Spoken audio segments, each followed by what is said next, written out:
a live stream running, and I'm Moshe coming to you in a minute from Israel in the Galilee.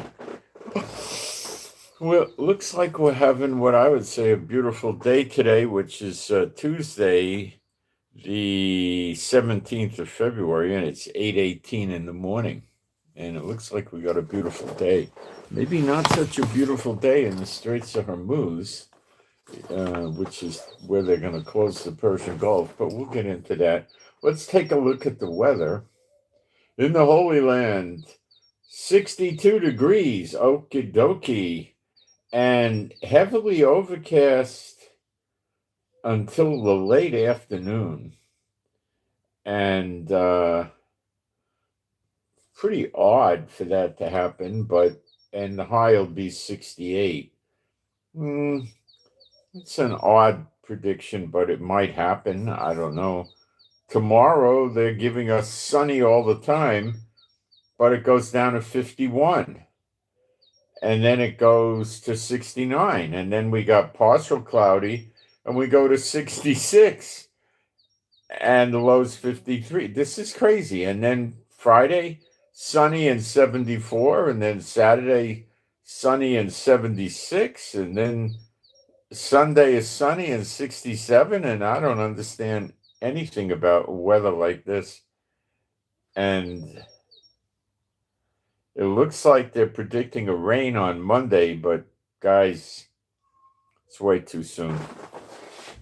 Way too soon for them. Israel weather has got inherent poor inaccuracies.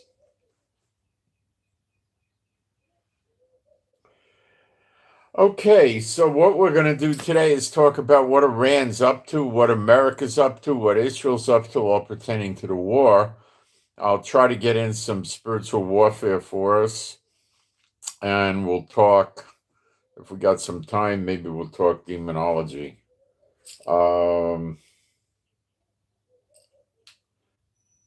There's not a tremendous amount of news to cover, so we should be able to get into some other things today. Okie dokie, let's see what we can do here with the live stream. Make sure we done got ourselves a live stream. Like my English. All right, let's see if we do it. Looks like we got a live stream. All right, let's see if we do it. Looks like we got a live stream. We got sound and picture. Let me get the sound down. Now it moved on me. Very nice. Now I gotta go back. I can't tell you, they made this so much worse. I'm reasonably sure that these big companies keep making things worse to increase the stress level of people. Sound crazy? No, I don't think it is. Okay, let me get into it.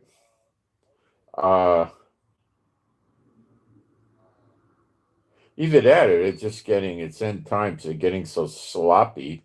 All they care about is making money, period. All right, putting this link up here is going to take seconds. That's it. Nothing more than that. I'm almost finished with it, actually.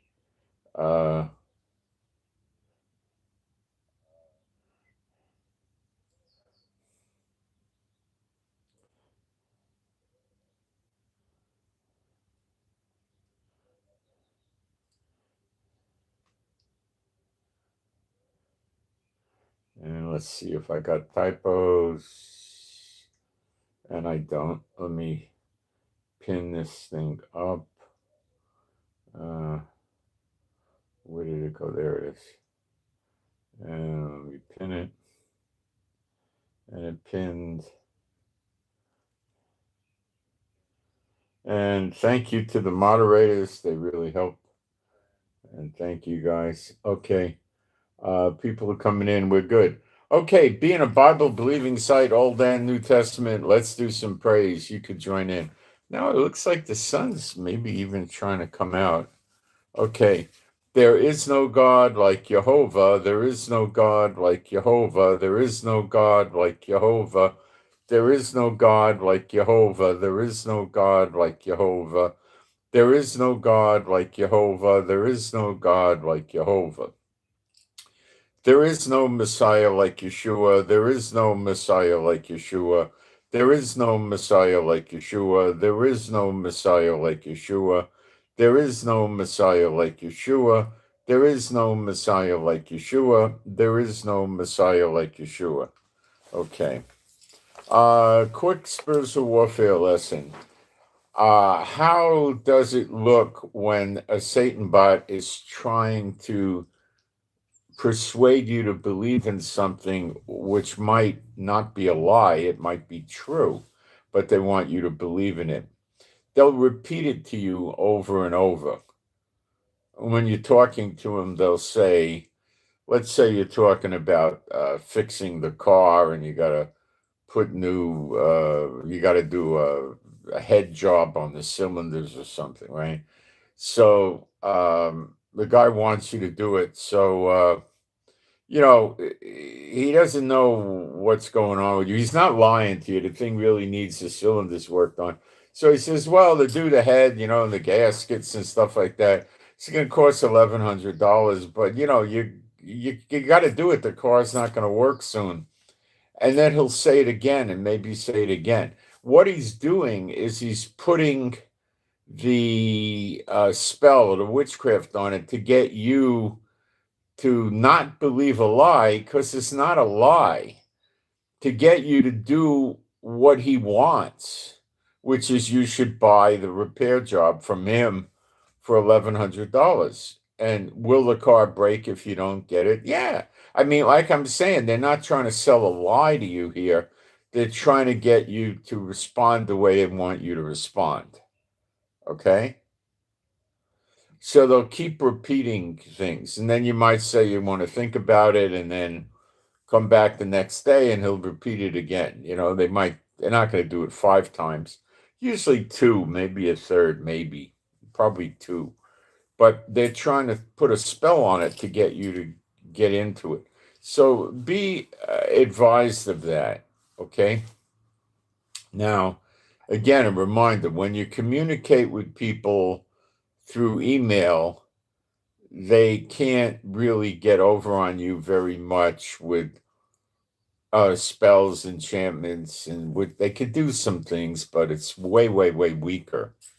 Probably isn't going to make much sense to do it. It's not going to work too well. They do it, but what they need to do is they need to have live communication with you, which, if it's just voice, they can still work with that. Can they work better with it with sound and picture? Yes, because they could look into your eyes. So that if they got the picture, they can go further with selling their witchcraft spells and enchantments. But what can you do about it? Well, if the guy or the gal calls you, you could say, hey, hang on a minute. I'm going to put the phone down. I'll be right back with you. Or I'm going to put the WhatsApp down or whatever communication network you're using. And then go out of the room and very quietly say, B'Shem Yeshua HaMashiach, I command you unclean spirits to come out of this person immediately. No other unclean spirits shall go into this person. Communicate with this person, help this person, guide this person, or do anything for, in, or with, or through this person for the next year continuously. B'Shem Yeshua HaMashiach, and I cancel any and all witchcraft, sorcery, spells, enchantments targeting me, B'Shem Yeshua HaMashiach, and no person or unclean spirit shall attempt to do any witchcraft or spells or enchantments directed at me during the conversation with this person. Then go pick the phone up and see if they're still there. And it'll be like you're talking to a different person. Okay? You get it? Okay. Now, the Satan bot, if you call them out, is always going to have an excuse or an answer or something like that. Okay. The Satan bot is not all the time, really not all the time, but a bunch of time, It's a narcissist. He or she is a narcissist. What does that mean? Well, rather than get into it too deep, the narcissist has no conscience, number one. The Satan bot has no conscience. Okay. Number two, the Satan bot is never going to admit they're wrong. That's a narcissist. Not a non-Satan bot narcissist is doing it for different reasons than a Satan bot narcissist. Okay. But the non-Satan bot is doing it because they're protective about something. Okay. They feel insecure. They feel something's wrong with them. And they bolster themselves up by making believe they're never wrong. They're always right.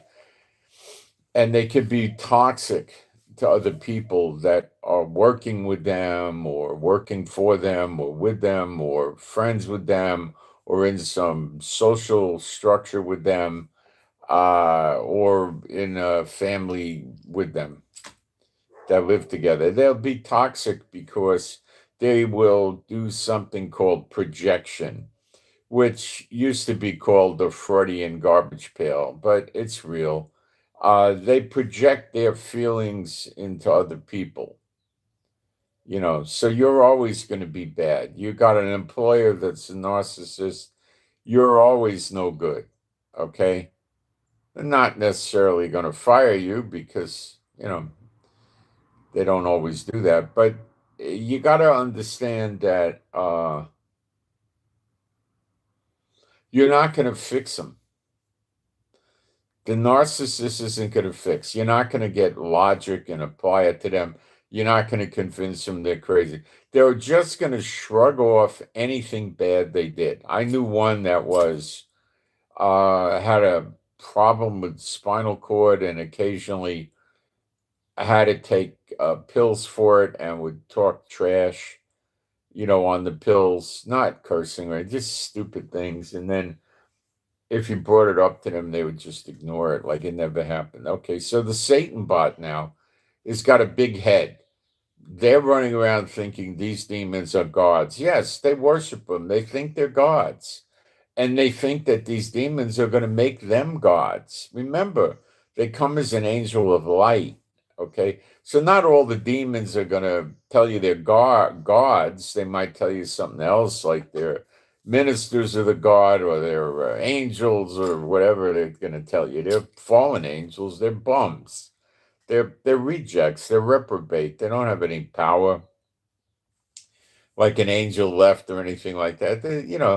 So they'll come across you like that, and they'll always be quick to convict you of how you're wrong. Now, the Satan bot is always going to try to convince you that you're sinning. See, they could get over on you even if you didn't really sin, but they could convince you that you did sin. That's what they try to do. Now, does God honor that? I don't know. But maybe believing you sinned when you didn't sin, it could be a sin. I never got into that. But I think God would protect you and he wouldn't let them run rampant on you at all. But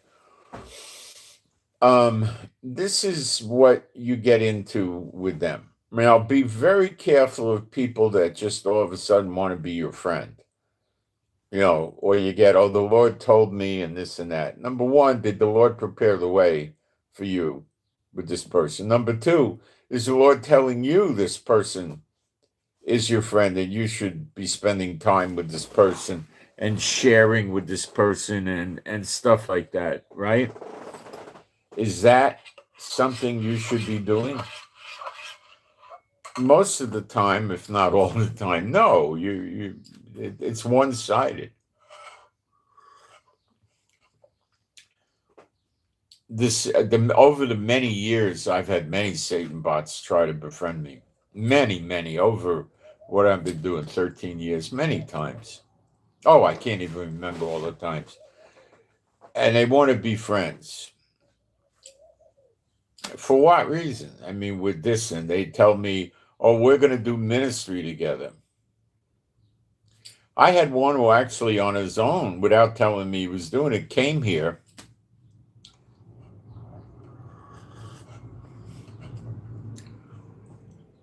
Calls me up in Israel, says he's in Tiberias, which is a few miles away, and we should start getting together, and I said, well, wait a minute, I'm not doing this, So I said, what are we talking about? The first thing he says, well, I didn't come to bring you any money or anything like that.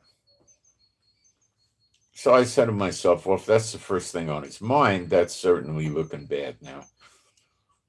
And then he says to me with a straight face, this guy must have taken acting lessons. Says to me, he's the Mahdi, which is like a Muslim Messiah or some sort, something kind of like that. And at the same time, he said he's a high priest. Of course, that's absurd. I never would go meet him. Okay.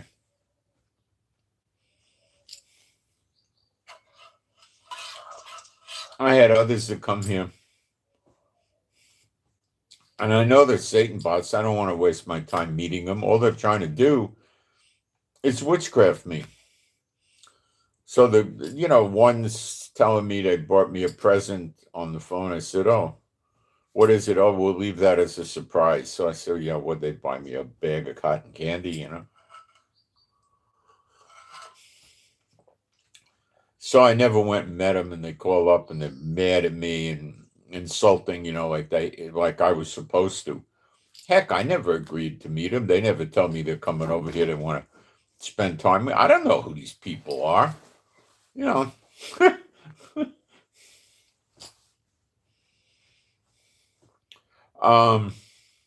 the heck are they? I don't know who they are.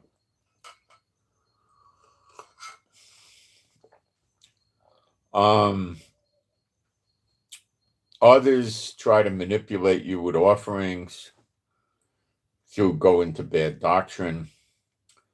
That's usually extremely short-lived, I mean, really bad doctrine, like, how are you today? Oh, that kind of stuff, right?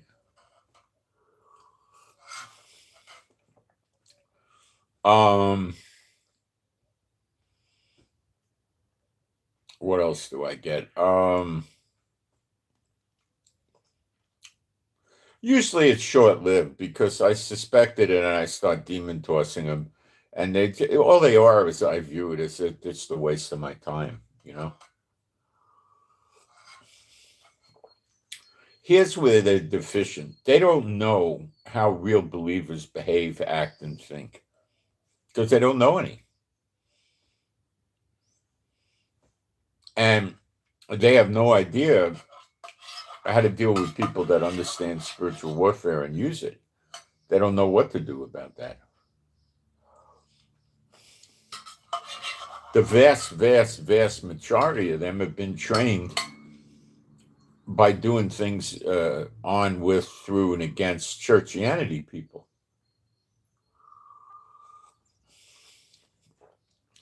Which are light years different than us, okay? But they don't understand us. They don't even know there is an us,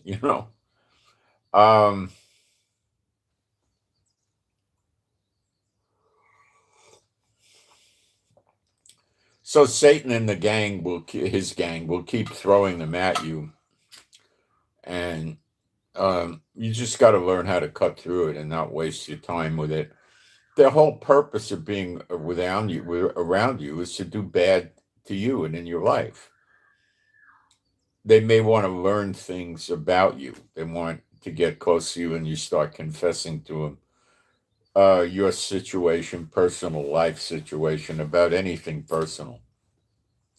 And then they could communicate that to the unclean spirits who'll try to hurt you.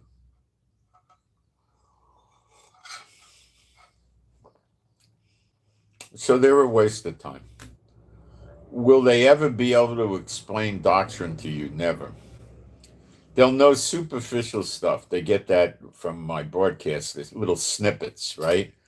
But if you start talking to them about putting it together, they don't know beans.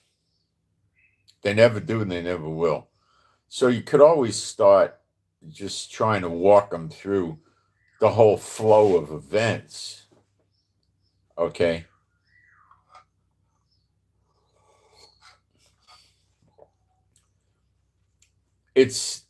They don't want to spend time learning the doctrine because they think all believers are idiots that believe lies from the unclean spirits.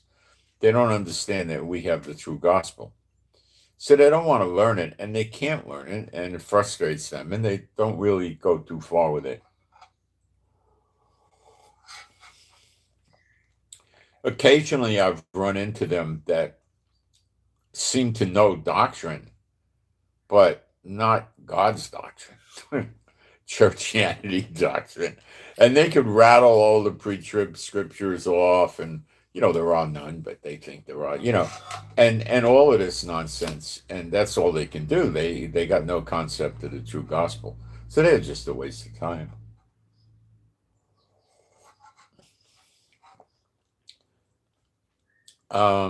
So be very careful about that, and don't lay hands suddenly on no man, and don't let them lay hands on you. They can pass demons this way. So just don't do it.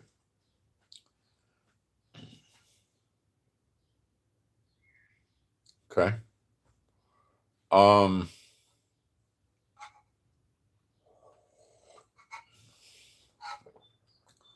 When you're dealing with characters like this, you're dealing with people that have no fear of the Lord. And they think they won and they're more powerful, and it's so silly. It's so silly.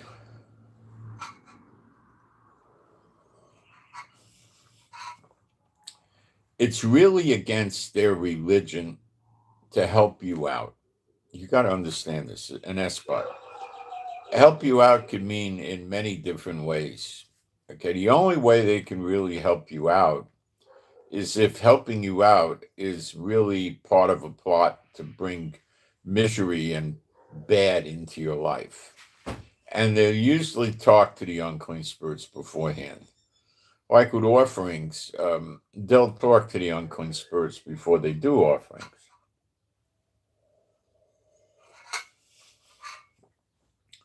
They're never going to do anything that materially might help you. Okay? They'll just talk and make you think about it, maybe, but they won't do anything that really is going to help you. There are occasional exceptions with that, but it's really just maybe they'll use money to gain your confidence so they could really try to destroy you. That's all it is.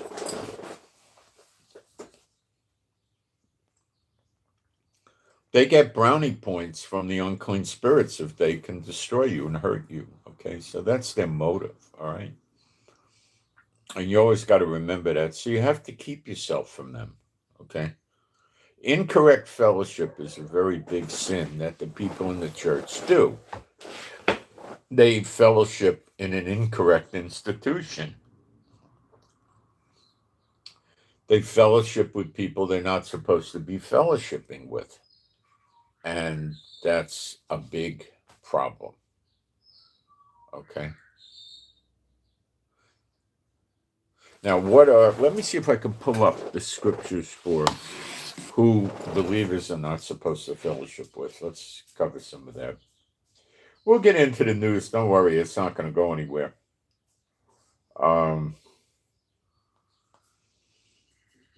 It's not that amazing, the news today anyway, but we'll cover it.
All right. 1 Corinthians 5:11. But now I have written unto you not to keep company if any man that is called a brother be a fornicator or covetous or an idolater or a railer or a drunkard or an extortioner. With such a one know not to eat. Now, that doesn't mean you could spend an afternoon with them, but you just can't eat anything in the afternoon. So it doesn't mean if somebody put out a bowl of Doritos, you could hang out with them all afternoon, but don't eat a Dorito. That's silly. It don't eat. It means you don't hang out with them. Now, let's break this down. Let me show you some of the problems that I get into. That it'll also help you. Brother, be a fornicator. So if they want to mess with you and they got you fellowship with them, they say, "Oh, I really need prayer. Maybe you'd pray for me." Yeah, sure. What? Say, well, I just don't know. It's sometimes things come over me, and I just get drawn into sex, and I fornicate. I don't know what happened, and then after it's over, I feel bad, and I can't stop, and then the innocent person will pray for them. Now, this can work. This could be real, but you only do it. They come to you once, and then they come to you twice, and then you ignore them forever. So yeah, you could do it. It could happen with a real believer. It's possible, not likely at all. So you can pray for them, and just go around twice with them, and then you're done with them. Just tell them it says, "I got a disfellowship with you. I'm sorry."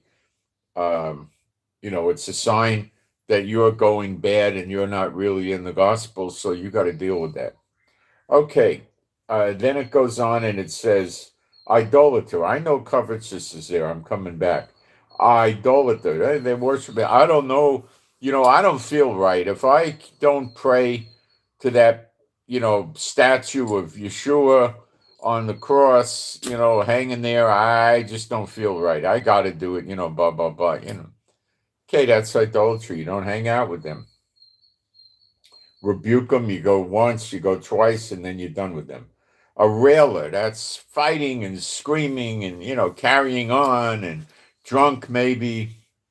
But then it says drunkard. So drunk would be the next one, drunkard. So you don't hang around. Oh, I can't have no resistance. Last night I drank a half a bottle of tequila and, again, you go to them once, you go to them again, and then you make out like the tax collector. You ignore them. Okay. Or an extortioner. An extortioner tells you have to do certain things or else there's a consequence. Could a spouse be an extortioner? Yes. Listen, you cook for me, you clean, you stay in the house, or I'll throw you and the kids out on the street. You won't have a dime. You'll be living and eating out of garbage cans. Is that extortion? I would say it's extortion. Okay. With such a one, though, not to eat. Now, you don't, if it's extortion and you're married, you got to look at it differently. Is this person pleased to dwell with me? Or is this person just dwelling with me to torture me?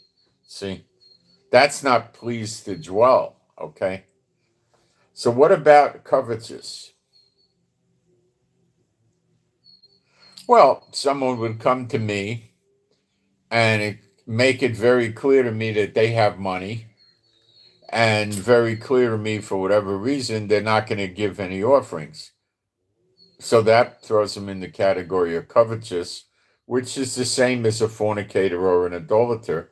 So why would I want to fellowship with that person? Well, you give them two chances and then you're done. Okay, now, when people come to me that are new in the faith, they've been backslid for 20, 30 years, and they come back and, I got to, this is a different story. I got to, work on them. They're listening to unclean spirits, thinking they're messengers of God, and they're getting told to do stupid things. And, most of these people don't make it, but some do. So I got to try. Okay. So I'm um,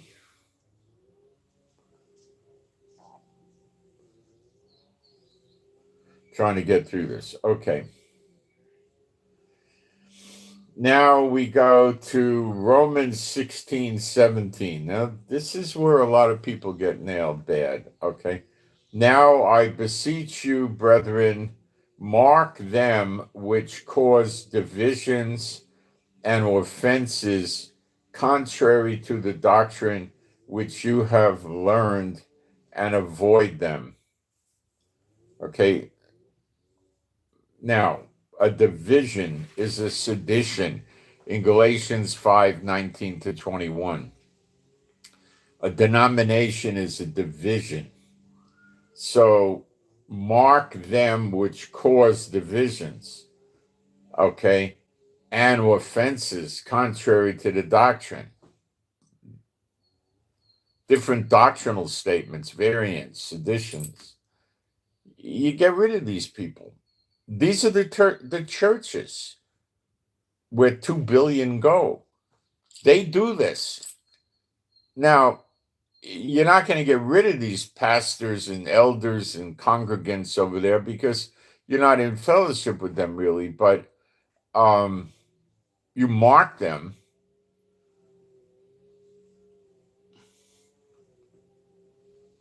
So are all people guilty that go to fellowship in Messianic congregations or churches that are in denominations or Messianic umbrella organizations is a denomination, have doctrinal statements that are wrong, or any doctrinal statement is wrong? It's creating division. We believe this, Look, what's your doctrinal statement in reality? The first line in Genesis to the last line in Revelation. That's your doctrinal statement. Okay? Can you get in trouble with that? Nope. If they say, well, what's your doctrinal statement? Say that. I don't want to create a division. God says if I'm going to try to create a division, I'm not going to enter into the kingdom of God. Galatians 5:19 to 21. These are very serious things, okay?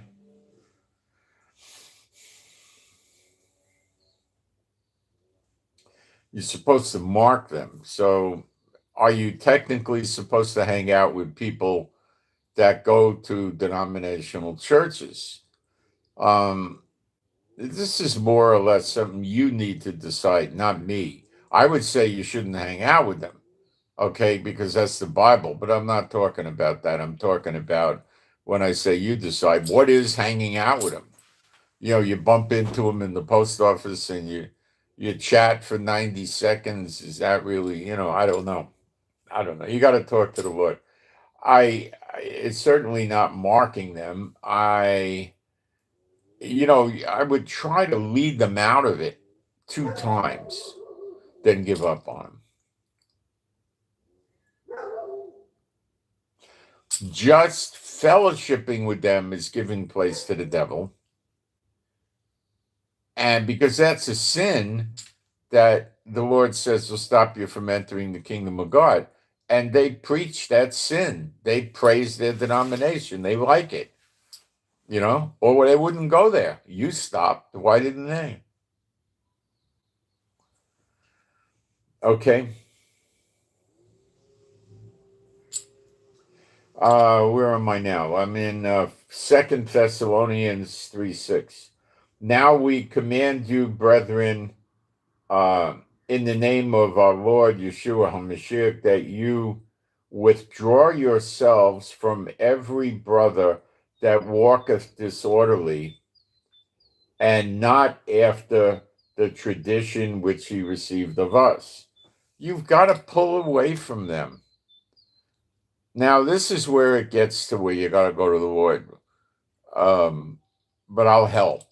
What if you're a woman and your husband goes to this denominational church, or vice versa, and they're pleased to, to be with you, and you get along and all, and that's not grounds for divorce.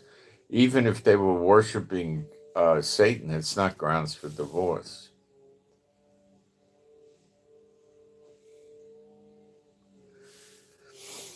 Okay. What if they force you to go to the church? Well, I just wouldn't go. But you see, there's stuff where it just becomes very complicated, and I'm long distance, and I don't know both parties. So there's a point where you got to go to the Lord. Okay. 2 Thessalonians 3:14. If any man obey not our word by this epistle, now that's not Moses' law, is it? Note that man, and have no company with him, that he may be ashamed. You see, you got to watch this incorrect fellowship. And they come at me all the time, and I try, to be nice at the beginning. Why are they coming at me? And usually there's no reason. They can't talk scripture with me other than on the most simplistic basis. They don't tell me anything that's any meaningful about them, and they're just there to try to get close to me and learn things about me that could be used against me.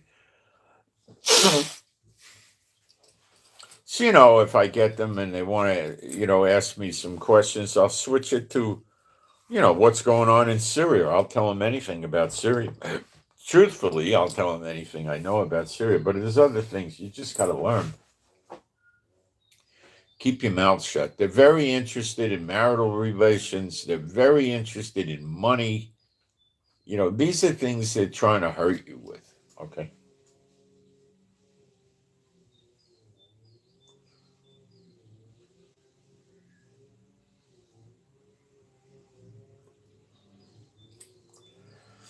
If any man obey not our word, that's the apostles' word, that's the New Testament, by this epistle, note that man, and have no company with him, that he may be ashamed. So if it's people that are trying to put you under the law, now I'm not talking about somebody that's going around saying, oh, this is the new moon.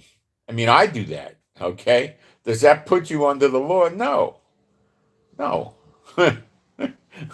Okay, well, somebody that's saying, oh, what are those birds? The swallows are here now, or this bird migrated, or, something like that. That's not, you know, or they talk about the crops. That's not trying to put you under the law, you know. If they start telling you have to celebrate these Moedim and holidays and stuff, you have to, even though you can't, because there's no temple, there's no active priesthood. How the heck are you going to, no altar even? How are you going to do it? You can't. It's impossible. So they're selling you on a false bill of goods. They're telling you to observe things in Moses' law that's impossible today to observe. So there's something really wrong with them. They're missing the point about their righteousness comes from Yeshua and the work he did when he was crucified and died and rose from the dead. That is why you have righteousness with God. Not because you're monitoring the moon, or you're saying, oh, this crop's ready now, or I'm going to go observe this holiday. And yeah, you can't do any, you can't even observe the Shabbat correctly. There's offerings and sacrifices and things that need to be done by the priesthood at the temple and the altar with the Shabbat, and you can't do it today either. So nobody since 70 AD ever observed the Shabbat correctly. Nobody ever did. Nobody. And there's no penalty in the New Testament for not observing the Shabbat. If there was, you'd all be guilty. There's no penalty in the New Testament for not observing clean food. We're told in Acts 10, all food is clean now.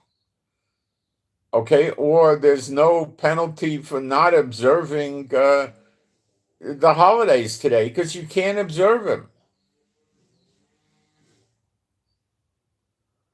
But in the New Testament, can there be penalties for murder, adultery, drunkenness, fornication? Yeah. Incorrect fellowship? Yes. Okay.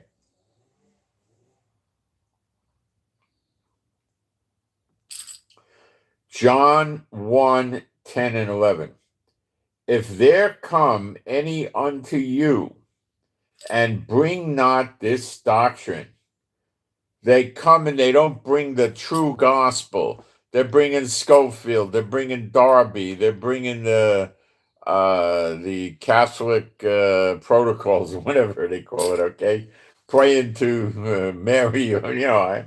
It says, "Receive him not into your house, neither bid him Godspeed." That means greeting him. That's why when Yeshua sent them out, I think it was the 70, he said, "Greet no man on the way."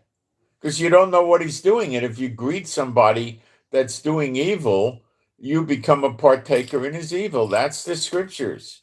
It says, "And bid him not Godspeed, for he that biddeth him Godspeed is partaker of his evil deeds." So here's a typical Sunday. Good morning, Pastor. Or how about the Pastor Bob, or worse, Pastor Mary, gets up in front of the congregation. It's now 11:02 in the morning on Sunday. Everybody's settled in, and he gets up there and he says, "Good morning, church." And then they say, "Good morning." Well, now what did they do? Receive him not into your house, neither bid him Godspeed. Well, they basically gave him a Godspeed greeting.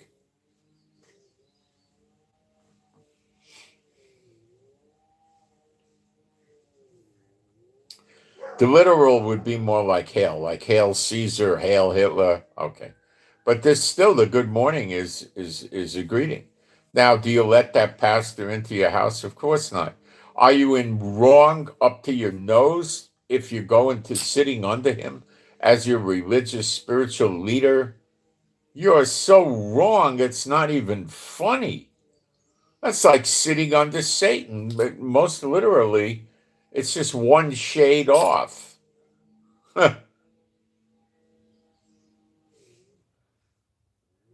Going to these churches and the Messianic congregations is evil and wrong, and you're giving place to the devil, and they're going to get over on you, and you're going to start believing in them due to their witchcraft, sorcery, spells, enchantments. You don't do these things, okay?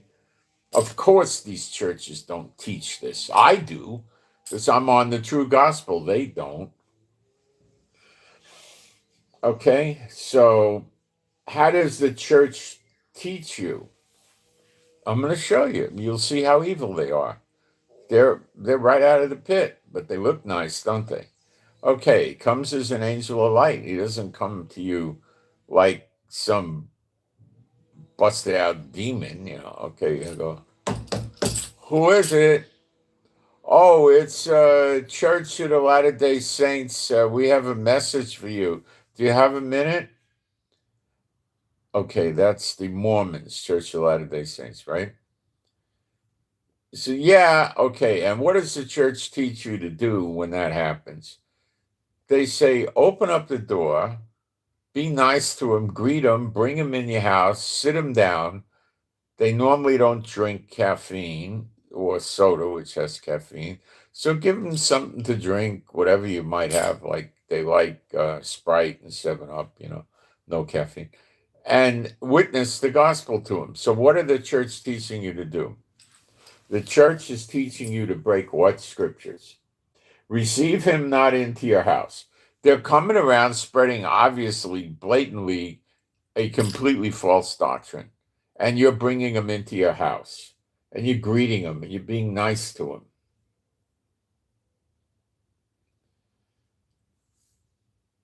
Or they come, who is it?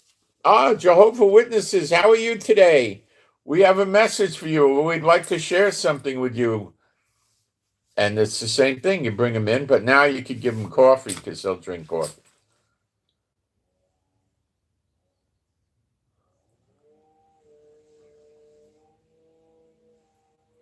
Let's say you know somebody that's in JW and they're confused about it and bewildered. What do? You go to them twice, and then that's it. You don't go to them for perpetuity. It's a limit of 2 times you go to them, and then you make them out to be like they say the tax collector. You just ignore them. Now, when you see them in the street, do you say hello to them? No, you just walk by like they're not there. If they say hello to you, what do? You walk by like they're not there. It's hard. I've been through it. In Israel, I've been through it, but that's what you got to do. You can't be nice to them. Okay? You'll get hurt. You'll get into spiritual warfare you're not going to get out of. Okay?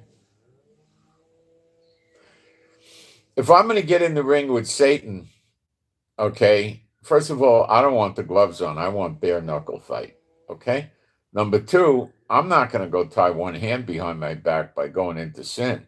I want to split his head open and jump up and down on his cerebrum. That's what I want to do. I want to destroy him so he can't bother believers anymore. I don't want to be nice to him and play footsies with him and this and that. I want to smash him. Okay? All right? I don't play light with him. Neither should you. And when you do stuff like this, you can't fight. You're crippling yourself. You're not going to be able to fight. Next, Ephesians 5:11, and have no fellowship with the unfruitful works of darkness, but rather reprove them. Well, does that mean, is a prostitute doing works of darkness? Oh, 100%. 100%. But if this applied to the prostitute who never says she's a believer, never says I'm a Christian, never says I'm your sister in the Lord, nothing like that, and you witness to her, are you allowed to do that? Oh, yeah. Otherwise, who the heck would you ever witness to? What about the dope dealer? I'm your pusher man, right? You want to witness to the dope dealer? If the dope dealer comes to you and says, oh, I go to church, I'm a Christian, this and that, and I'm also a dope dealer, I got to make a living. But heck, I tithe off my dope money. I give to the church 10% of all the money I get from selling heroin and fentanyl. I'm a good, but you just, I would retort to him that he's not and explain it to him and I'd be done. Okay? Or you could just walk away. All right? So the works of darkness is really when you see people that say they're a believer and doing the works of darkness, like having another Jesus, the December 25th version, right? That kind of person. Okay, that's the works of darkness they're talking about. Otherwise, you couldn't witness to anybody because the people you witness to are unsaved, right? And they're in darkness, so they wouldn't be unsaved. Who's not in darkness? The ones that have righteousness through Yeshua, and they would have the true gospel. It's not that hard, right? Okay, 1 Corinthians 15:33. Be not deceived. Evil communications corrupteth good manners. So dirty jokes and, foul language, and stay away from that. You shouldn't. What comes out of your mouth comes from your heart. What Yeshua said, what convicts you and gets you in trouble is what comes out of your mouth, not what comes in. As a confirmation for Acts 10, all food's made clean. Okay? It's what goes in the mouth comes out the draught, the back end, right? Eventually it'll come out, right? Okay. All right. Too much detail, Moshe. All right, let's continue. Well,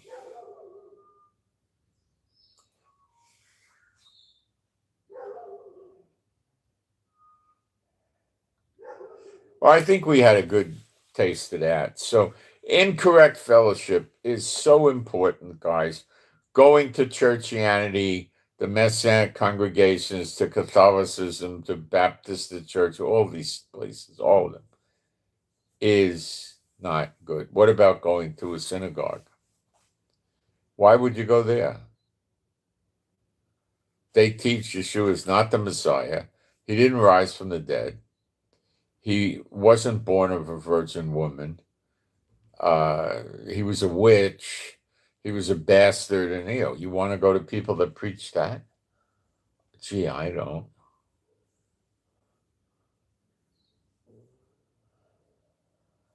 I tell you the truth, I wouldn't walk into any of these churches or Messianic congregations any sooner than I would go to an opium den or a whorehouse. Because it is a spiritual whorehouse, and it will affect your brain like opium. I wouldn't go there. Period. That's it. So, that being said, I hope you enjoyed my little discourse. I like to sprinkle these things along. So, I gave you enough stuff I think you need to be warned about and concerned about, Now, there's always shades of gray, somebody works with you. Let's say you're on an assembly line and you're assembling air conditioners, okay? And this guy works 2-3 feet away from you, and he's going to keep sitting there and witnessing Jehovah Witness stuff to you. What do you do? Well, there's a lot of things you could do. Number one, quietly toss him. You don't have to do it at the workplace and create a commotion. That's not wisdom. Just quietly toss him someplace. Rid yourself of any witchcraft, sorcery, spells, enchantments. And just keep tossing the person every day. Make it a routine. Toss, toss, toss. And you'll see a change.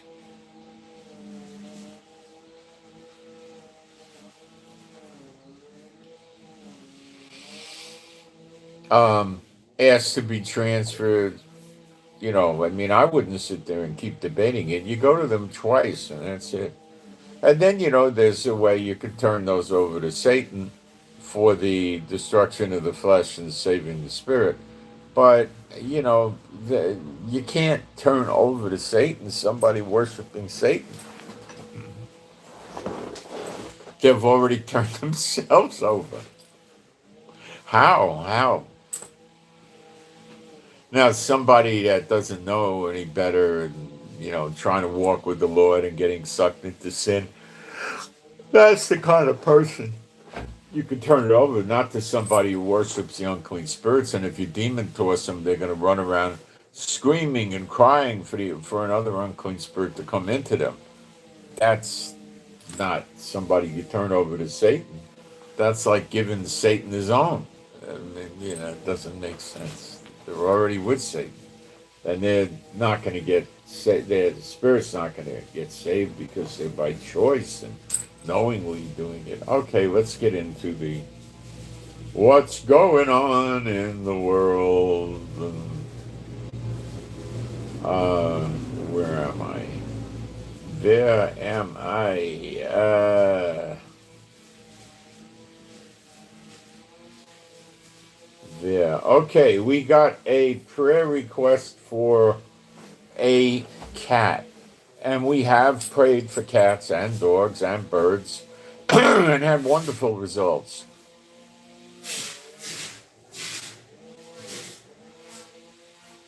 So we're going to pray for this cat. The cat's name is Baby Kitty. I'm not believing this is a kitten, but I don't know. But I'll pray and y'all can agree, okay? Even though I prayed before, I'll pray again. My Heavenly Father, Jehovah, I pray for this cat named Baby Kitty. I pray you would heal this cat swiftly and promptly and determinately as a sign and as a nice thing for the owners and the cat. I pray for this healing, my Heavenly Father. Whatever is wrong with the cat, you would know and I don't know, and I don't need to know because I know you know. So I pray for this healing for the cat, Baby Kitty, now, my Heavenly Father, B'Shem Yeshua HaMashiach. And you believers join in, okay? These are nice people that really, I believe, love this cat. And, you know, it's a good thing to help other believers. You're not going to find a scripture that's going to tell me it's a bad thing to pray for other believers, even if it's their animals. No way it's a bad thing. It's a good thing. It's good fruit. Okay. I told you that they're going to just keep extending the deadline, not Trump. This is what they'll keep doing in Yemen, and they'll keep doing in Lebanon with Hezbollah, and even not even with Hamas. It's so sketchy with the disarmament that there's not even a deadline. So forget that over there. So the Lebanese army, who are heavily Shiite Muslims, set an 8-month timeline for Hezbollah disarmament north of the Litani River. And what happens after 8 months? Well, you extend it. And that's all they've been doing, extending deadlines. South of the Litani, north of the Litani. Do I think they ever got rid of them south of the Litani? Like they said, nah, they never did. Okay, so forget about it. That's just all it's going. And Trump just doesn't get the idea about this yet. He hasn't learned. And he could be unteachable, you know, a narcissistic, stuff up, forget narcissism, a stuffed up, pumped up, stuffed shirt president could be so unreachable that they don't learn.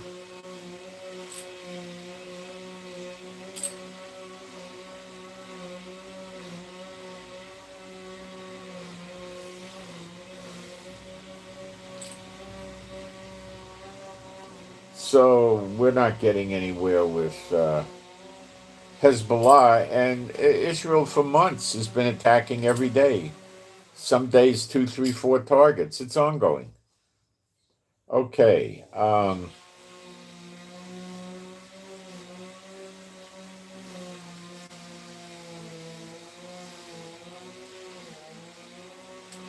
Now I'm picking up stuff that's making me think Iran's got Trump scared. Let me tell you something that happened in the last day. 18 F-35s came from the UK, and it was open source flight tracking with refueling tankers, and they came to the island of Crete in Greece, which is in the Mediterranean, not that far away. And there is no evidence that from Crete it took off again, let alone that the planes landed in Jordan or Saudi Arabia. There is no proof of that. All right, we don't know. As far as we know, they're still in Crete. Okay, now what you're not hearing is a bunch of F-15s went home.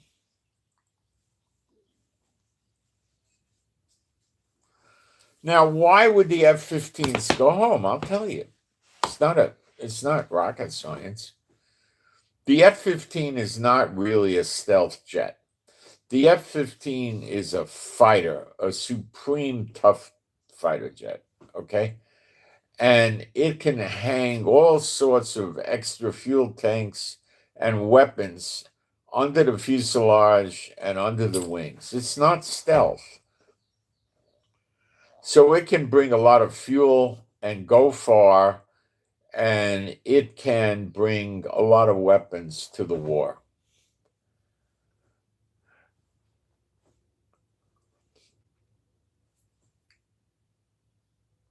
It got sent home because it's not stealthy and it could get taken down. And then after they went home, we see more F-35s coming in, which are stealthy. And I think in the last 2 or 3 days, there was another batch of F-35s that came in. So in the last 24 to 48 hours, let's talk about what Iran did. Iran moved naval units. This is predominantly Navy oriented, okay, in the Strait of Hormuz. The Strait of Hormuz is the choker point that's, I don't know, about 25, 35 miles wide in the Persian Gulf that ships got to pass through coming and going. And Iran can easily close the Straits of Hormuz. Child's play, and they're all set up to do it right now.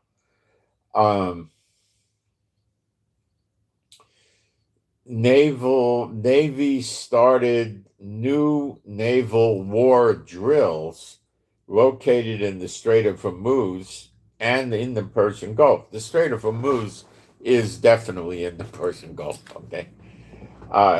It's near the opening on the eastern side of it where ships come and go. There's only one opening for that.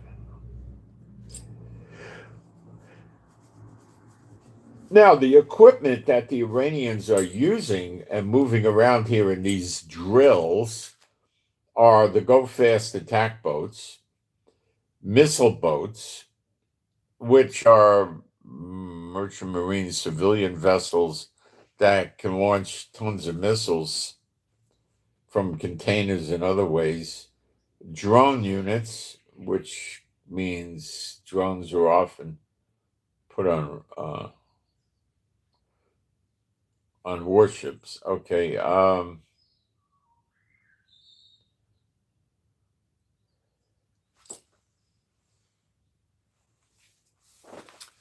So they have submarines underwater there by the Straits of Hormuz.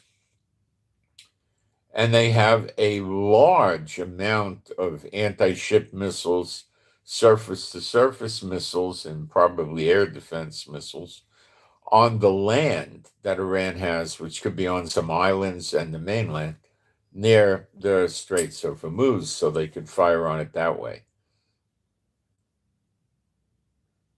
Okay.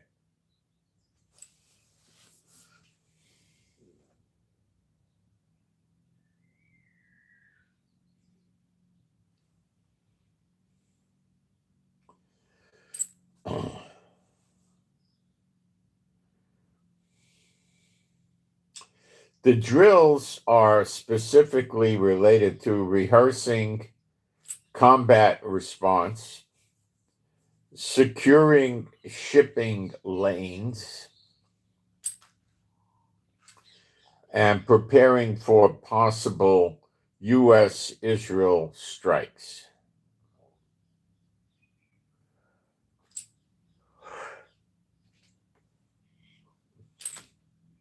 Iran launched naval drills in Hormuz amidst rising tensions. I think it's scaring Trump because Trump is watching this and he's saying, "Oy vey, they shut the straits, oil's going to spike, oy, oy, oy. I could get impeached, everybody in the world will blame me for it," and I don't know.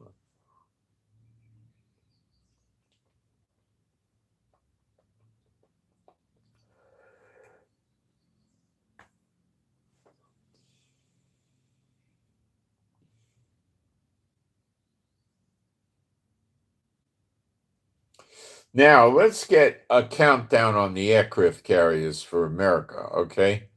So this training exercise may not ever stop. I mean, they're not going to keep live firing missiles and guns, but the ships and everything just stay where they are.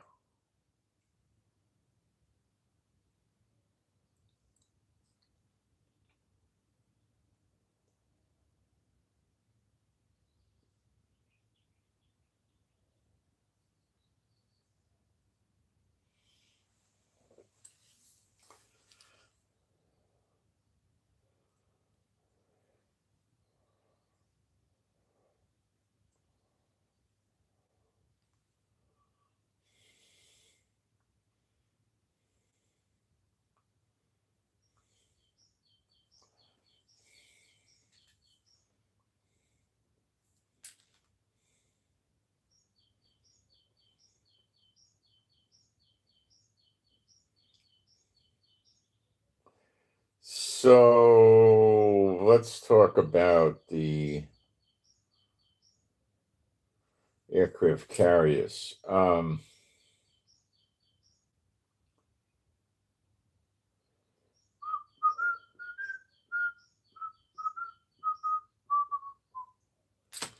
We are now getting confirmation that there will be 3 aircraft carrier strike groups in the Middle East. They are running these escort vessels light.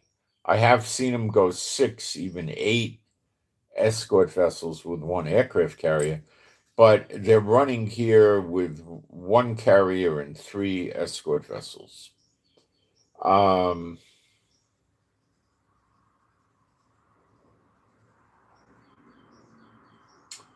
Right now, at this point in time, maybe as of last night, even you could say, because it's morning here, the Abraham Lincoln aircraft carrier, which is the one in the Middle East now, is only 700 kilometers away from Iran's coast. That's 420 miles.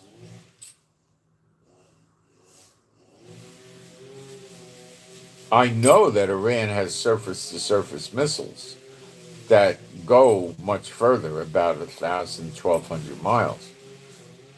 But you see, if the ship is in constant movement,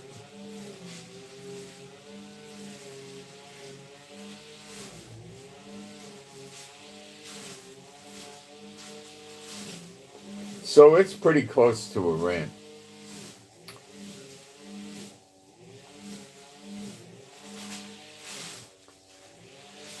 The other boats that are coming in are the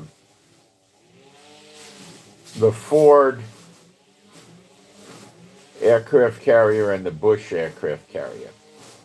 So they're saying that the Bush carrier is going to be here mid-March and the Ford carrier earlier. So the Ford carrier, Gerald Ford Aircraft Carrier Group, might be here by or around March 1.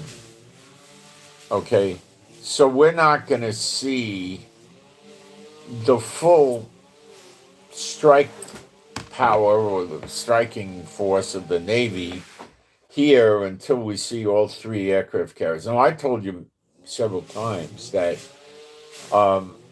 when he attacks Iran, that'll be the minimum.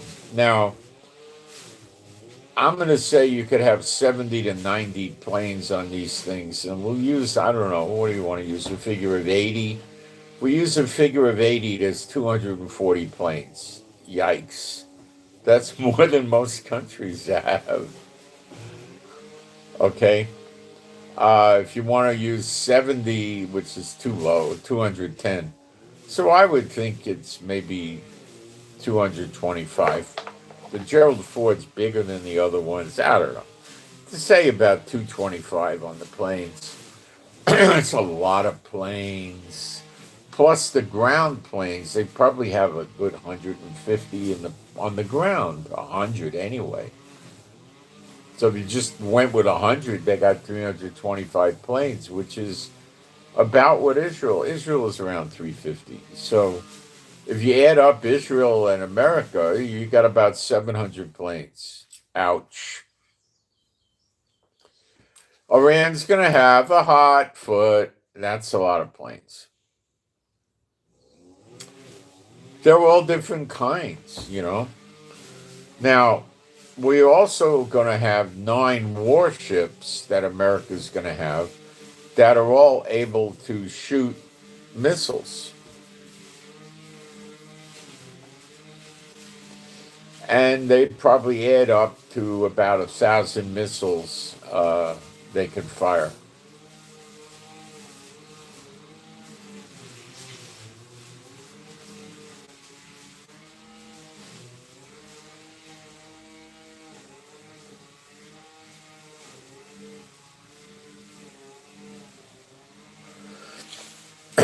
In addition to everything else.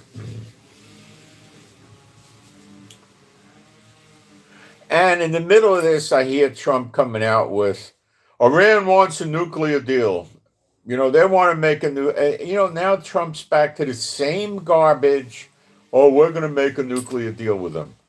Do you know what a stab in the back that is to the Iranian people after he told them, I'm going to help you, help's on the way? Do you think they think anything changes if Iran makes a nuclear deal with Trump? And then Iran is telling us that they're going to have deals with Trump about aircraft and, all sorts of things. Trade. If there's trade deals, there's sanction relief. Well, you have no trade deals. So what's Trump going to do? Iran's going to say, oh, we won't make nukes. And then Trump will say, I want those nukes blown up. No, Donald, we really can't do that, but you could have inspectors. It's going to be a sham. Why is Trump moving all this equipment in the area? Because he's still trying to scare Iran. And occasionally we hear him say, oh, they got to do something with the ballistic missiles and they got to let go of their proxies. And he's scared. So Iran does maneuvers and shows Trump how they're going to close the Persian Gulf, and then Trump gets scared.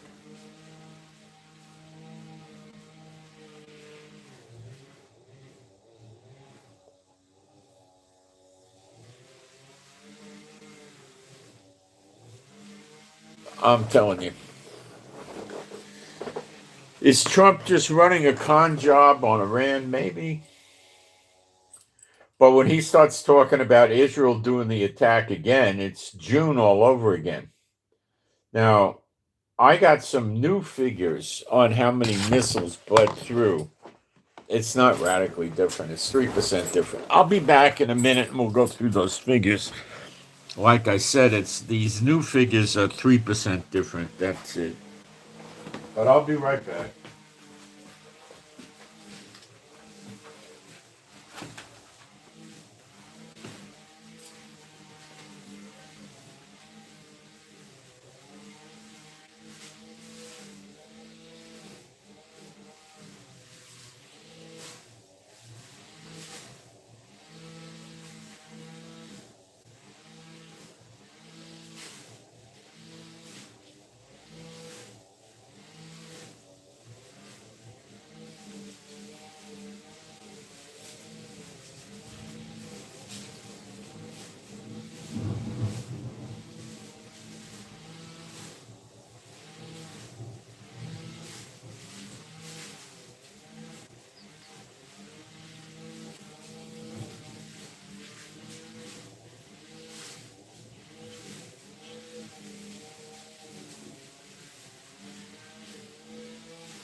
So what happened in June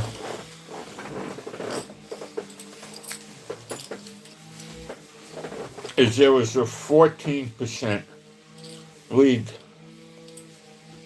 through rate. So Iran got 14% of their missiles through.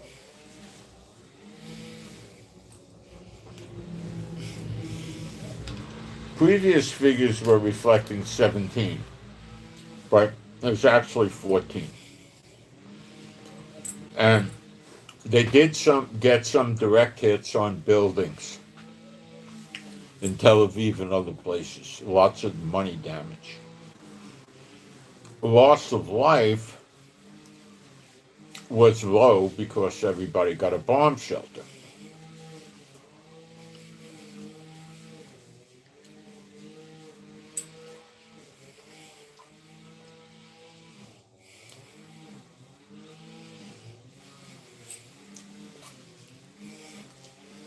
Trump and Netanyahu are making it look like Israel wants to attack Iran. I don't know how many people in Israel really want to attack Iran knowing what they're going to do back to us. I really don't know.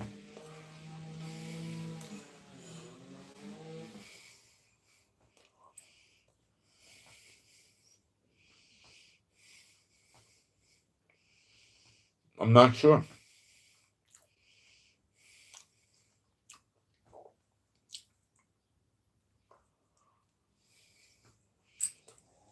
Trump comes over here and kicks up a storm, brings all the military equipment in, and says, okay, Netanyahu, you go do it. And all his military equipment is sitting here to attempt to convince Iran that if they attack the American military bases or the other Muslim oil producing countries in the region, Trump's going to obliterate them. Now, maybe Iran doesn't believe that.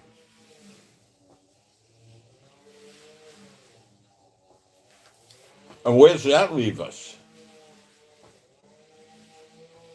Huh.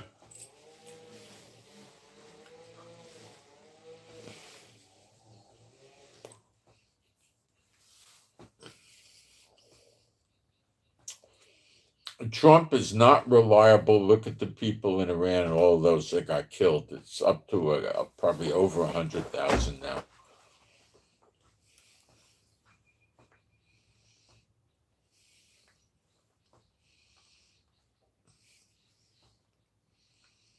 He said that in early January. And if he comes to help them now,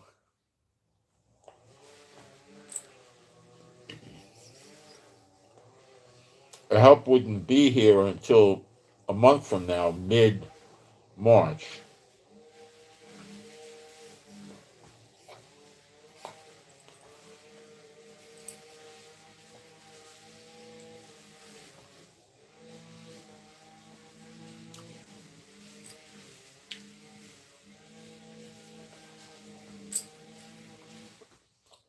In the meantime, Iran is preparing more and more to sustain the attack. They're protecting facilities they care about by putting more and more, dirt and cement and things like that on top of it to stop the bombs from hitting them or from damaging them.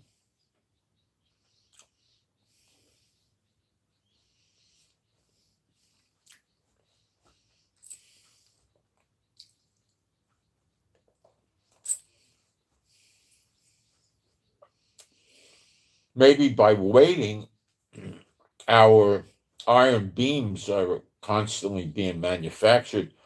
We may be picking more and more up every week. I don't know.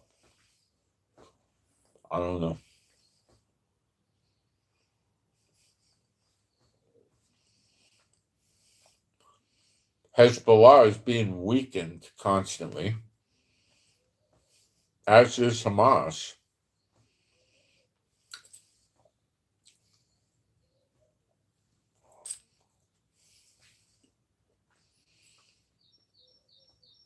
Egypt still has over 100,000 soldiers with armor at our border.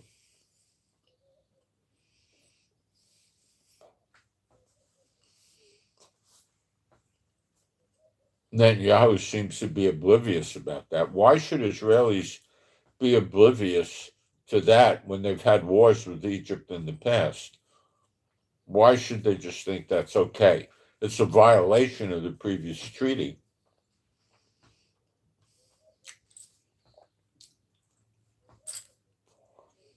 Why are they believing Netanyahu? I don't think Netanyahu knows what he's doing. I don't trust Netanyahu. Why should I trust him? Look at October 7th, how we were ambushed. It never should have happened, yet it happened. Why should I trust Netanyahu?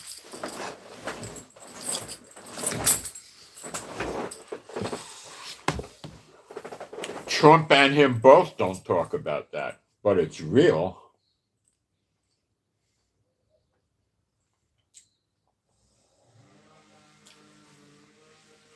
Okay.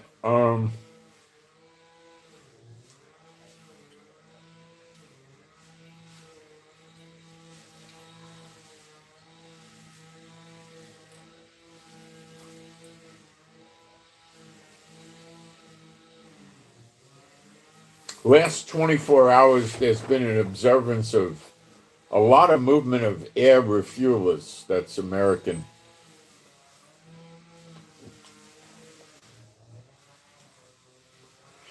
They believe it's to support the amount of F-35s here.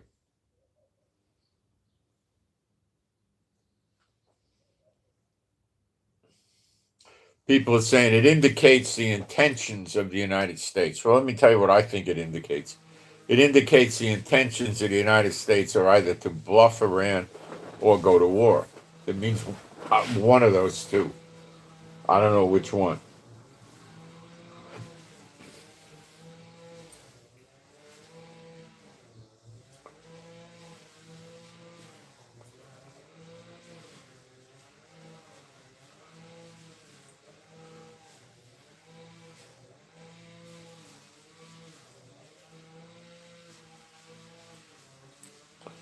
During the exercises in the Straits of Hormuz with the IRGC,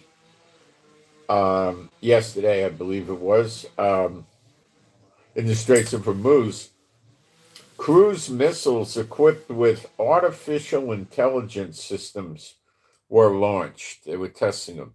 So, cruise missiles with AI in it. Now, would you think that's a smart missile? I would think so.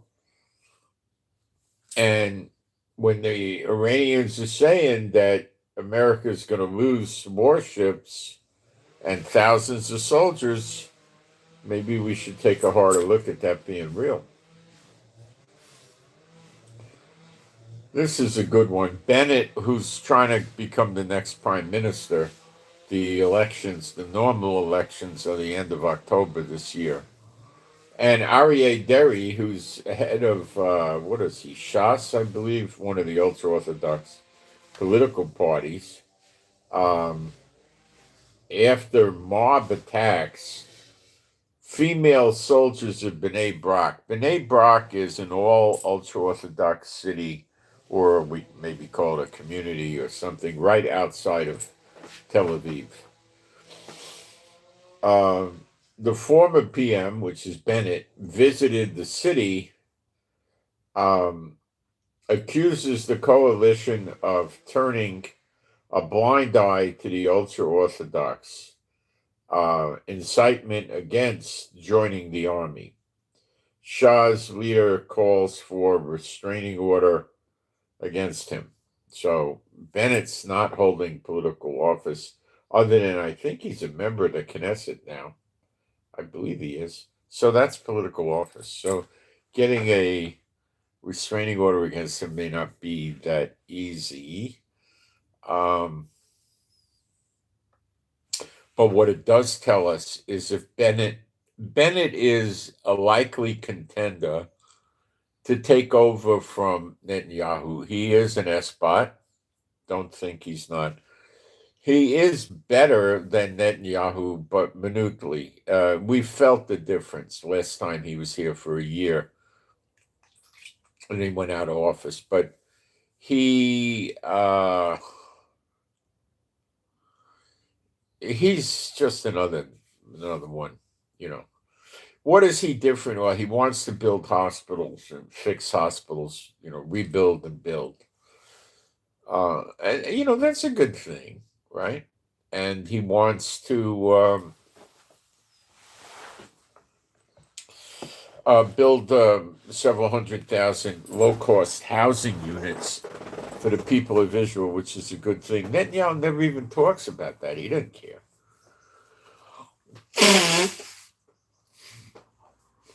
He doesn't care. He's just a horrible person. So maybe we'd get a little better with Bennett. Now, knowing that Bennett is not getting along with the ultra-Orthodox is excellent, because they're not going to be able to make a coalition with Bennett and have Bennett keep them out of the draft. It might also keep them to hang tough with Netanyahu, keeps trying to get them that law of exemption. I don't know. They're starting to get ugly with their protests, so.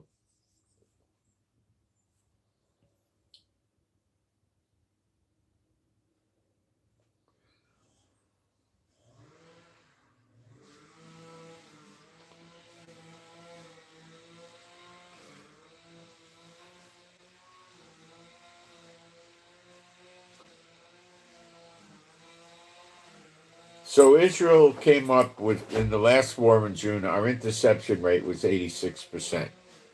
I was thinking it was 83, but apparently this is a new survey, I believe, and it's up to 86%. This is probably way more accurate, I guess. So maybe because we got the iron beam, maybe we could get it down, where there's 14% bleed through, maybe we could get 7% or something like that. I don't know. You're not going to get, 99. You're not going to get 100% takedown, and you're going to get a certain amount of slippage. So approximately 574 ballistic missiles were fired by Iran, and 493 were intercepted. So we didn't do that bad. And we did this without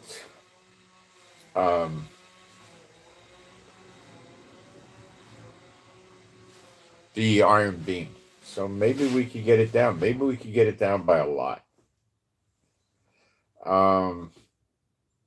So 493 were intercepted and another 61 bled through. Out of the 61, 36 were direct hits on something. Okay, like apartment building or something like that. And the rest, out of the 81, 36 were direct hits. And the rest of those just landed in, open fields off the side of a highway or, something like that, where there was nothing there.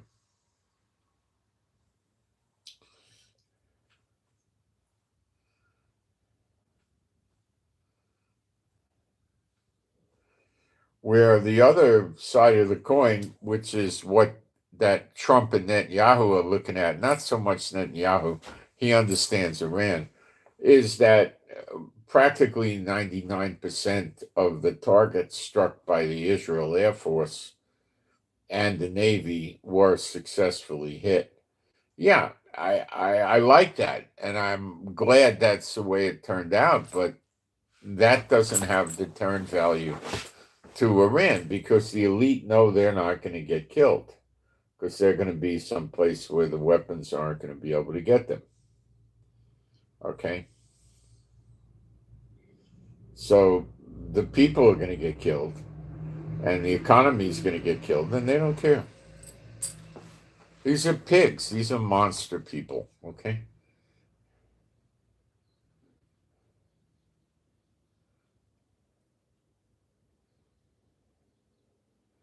So we hit 1,480 targets, 3,500 munitions were launched, including non-bomb types, including those, while others cite 900 targets with 4,300 munitions.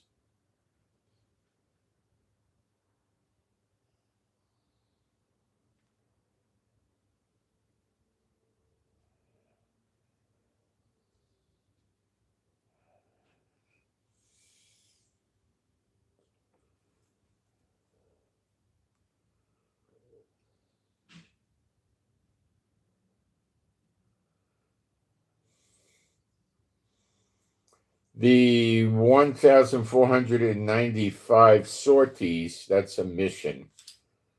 3,709 bombs went. 2,879 targets. Figures are among the most consistently detailed in think tank IDF aligned reports.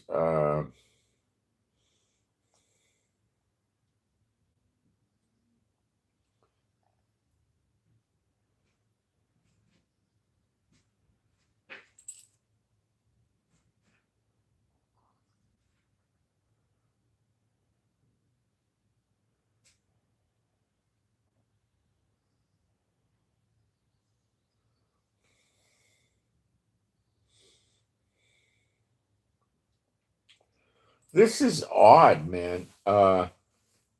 We had a mass shooting at a ice skating rink in Pawtucket, Rhode Island. Wow, an ice skating ring. The suspect shot 4 family members and a family friend, killing 2 and injuring 3 others. The suspect was found dead from a self-inflicted gunshot wound. So this was a lunatic. Maybe he knew the family and had an axe to grind with them. I don't have the details. It'll probably come out soon.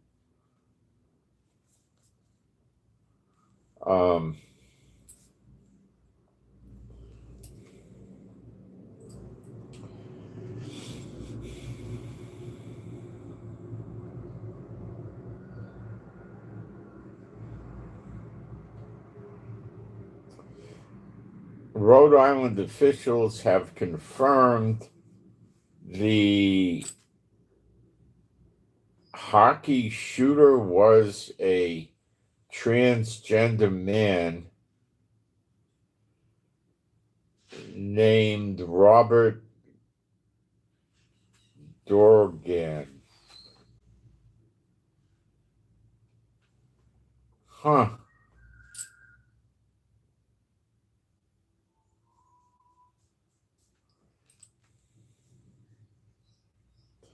This Robert had recently started going by Roberta.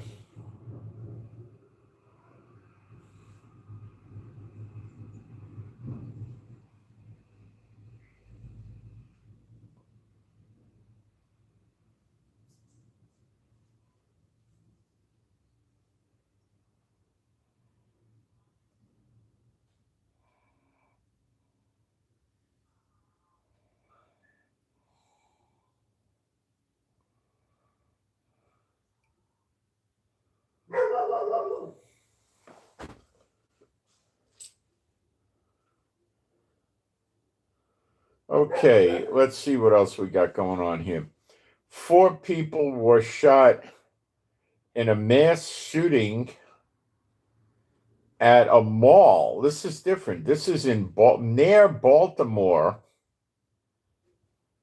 This was at Mundawimin Mall in Maryland, Baltimore, Maryland. So they had, I imagine, 2 mass shootings on Monday in America. Weird, huh? Hey, Mommy.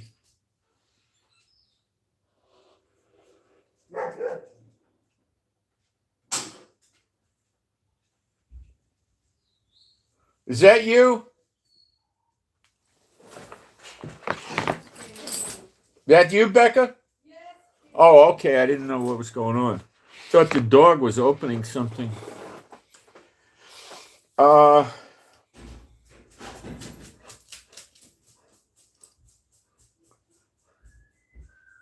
last night she grew opposable thumbs. Oh, okay. That was pretty cool, huh? So that's a sign of it. We used to have a lot more mass shootings in America, but they seem to have subsided, don't you think? I haven't reported on one of those in a while. We were getting a lot of them.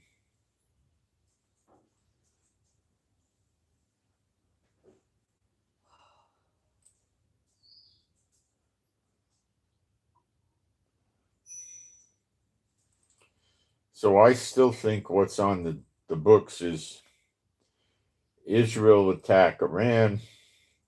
Iran missile attacks Israel. Nobody does anything.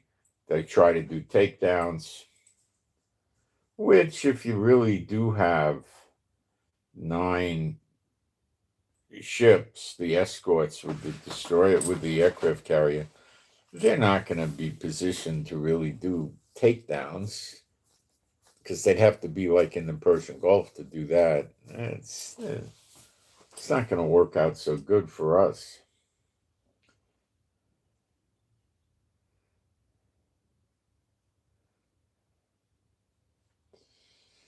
Not a good thing. Not pleased with Trump, and the Iranian people seem to still be trusting him. So the first response from Iran could be, and maybe it already happened, closing the Persian Gulf.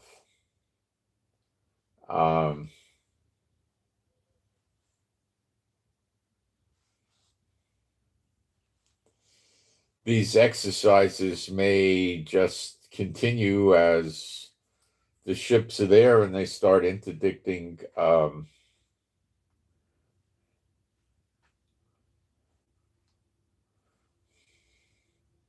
ships as they see fit. And if Trump brings his warships into the Persian Gulf to prevent this, then they could easily be taken down by Iran. So there's a pretty big mess brewing, pretty substantial mess. Let me take a look at the live stream, see what's going on.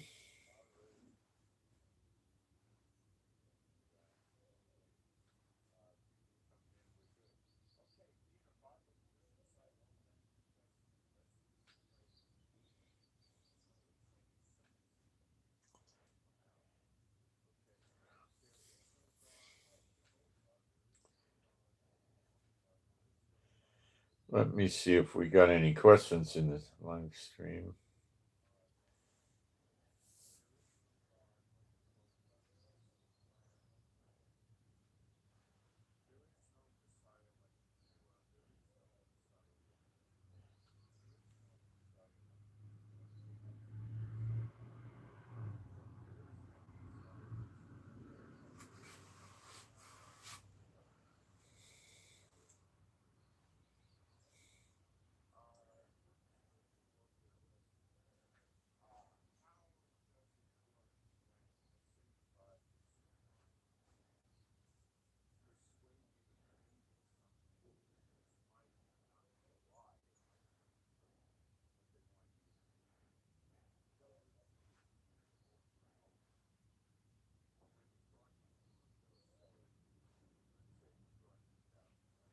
Can you pray for a whole ward in a hospital?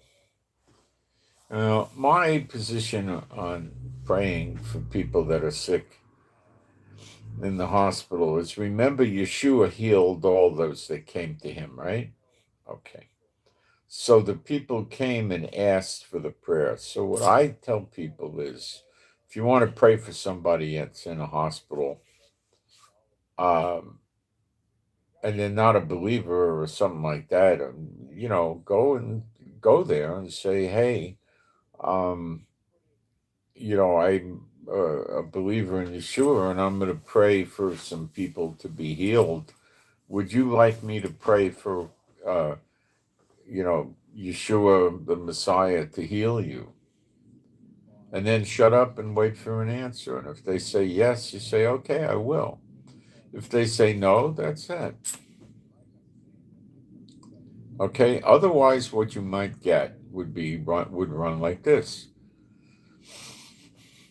You don't tell them that, and they just get healed, and they think maybe it was the doctors that did it, or they think maybe it was that person that came in with a good luck arrowhead and held it on their head and prayed for them, or who knows what, But, do it the right way, I guess. When you're praying for an animal, you can't sit down and tell the animal, would you like me to pray to God for you? The animal doesn't know what's up. Okay. You could pray for a whole ward in a hospital, yes. You could pray for the whole hospital.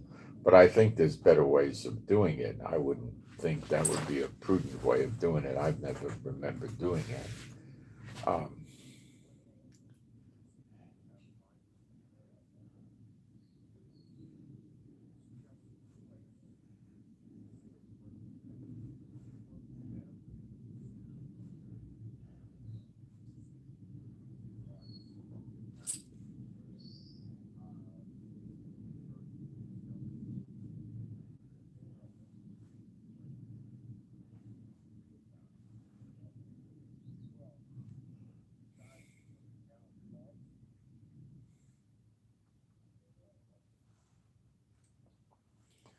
So we're just sitting here waiting and see what happens.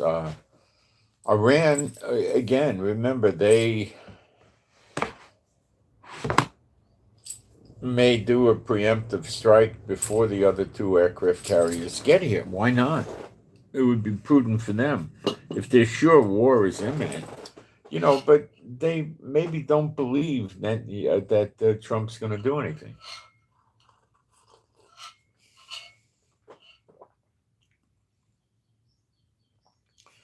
Now, they do believe Israel would attack them, but then they'll counterattack us. So I don't understand why that would be a great idea.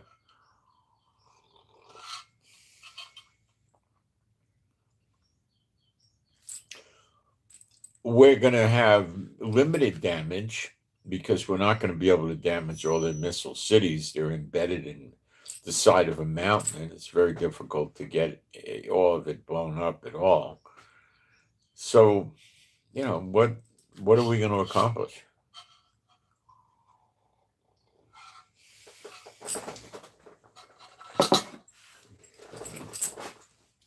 They're just going to go back and rebuild as soon as it's over. Shutting the Persian Gulf may do that as a reflex action to Israel doing this, and they might just do what they said and start attacking the American bases, even though Israel attacked them. Very likely. Let's see what gold and silver and stuff like that is doing today. I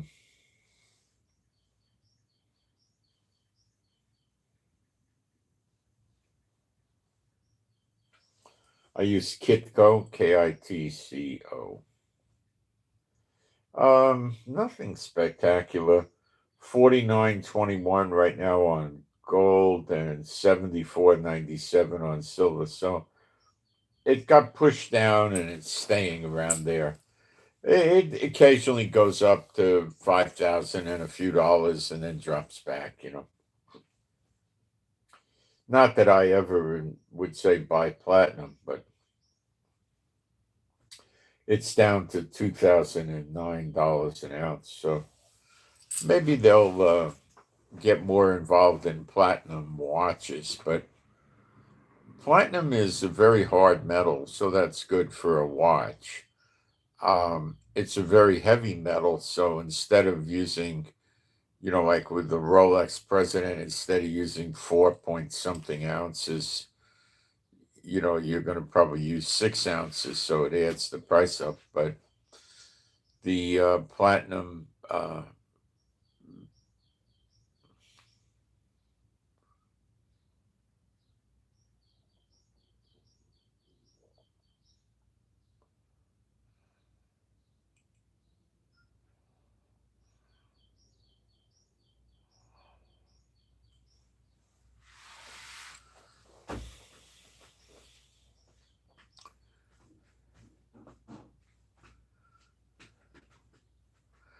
nobody talks about the sleeper agents in America, which undoubtedly are there.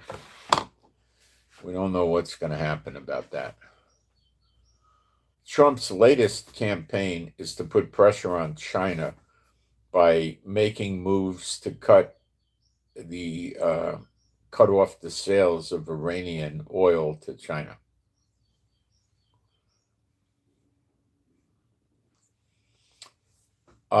That is hope is that China would then put a lot of pressure on Iran to cut it out,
What else is going on? Ukraine, there was some large drone attacks over there. What they're prepping us for here in Israel is they're talking about an Iranian drone attack of 1,000 drones. Now that would be combined with a missile attack of an undisclosed amount of missiles, probably 30 or 40 missiles mixed in with the drones. They're not in a position to send 1,000 missiles, I don't think, at one time. It's a hard thing to figure out, and Trump is a treacherous person. You must understand that, and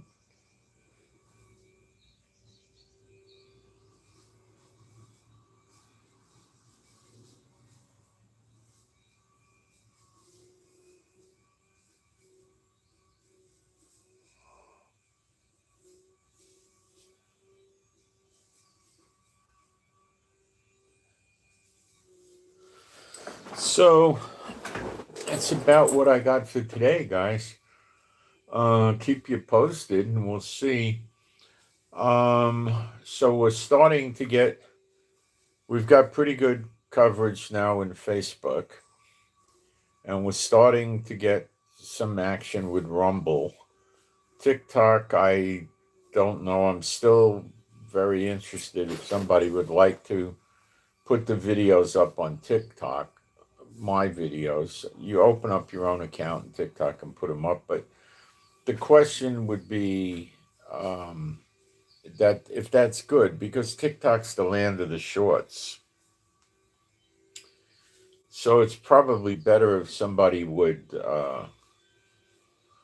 have editing software and just pull the Bible studies out of the big videos or something. Or if you can't, just put them up there.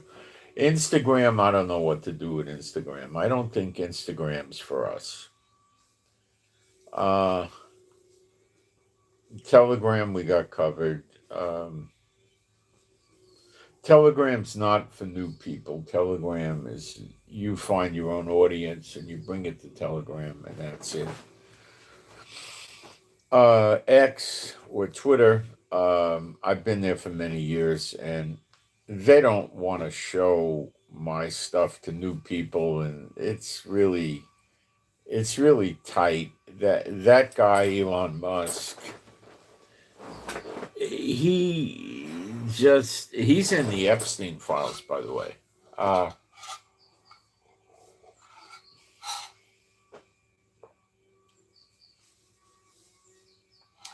He just doesn't want to. I mean, I think it kills him if somebody, grows their channel in Twitter without paying him for advertising. And his advertising rates are so expensive, they're stupid.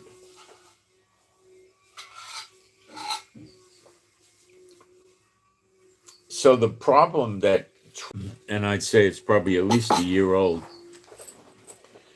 is that let's call them influencers, new influencers, aren't going to go to Twitter or X because they got no way to go there. They're not going to get new people. All they could try to do is take people from Facebook or, some other media and move them over to Twitter. But why bother doing that? It has no value. There's no reason to do it. So Twitter is going to wind up with just a bunch of people that like to make little posts about the news, much of which is probably not true. I don't know he's killing himself with Twitter. He's not doing that good.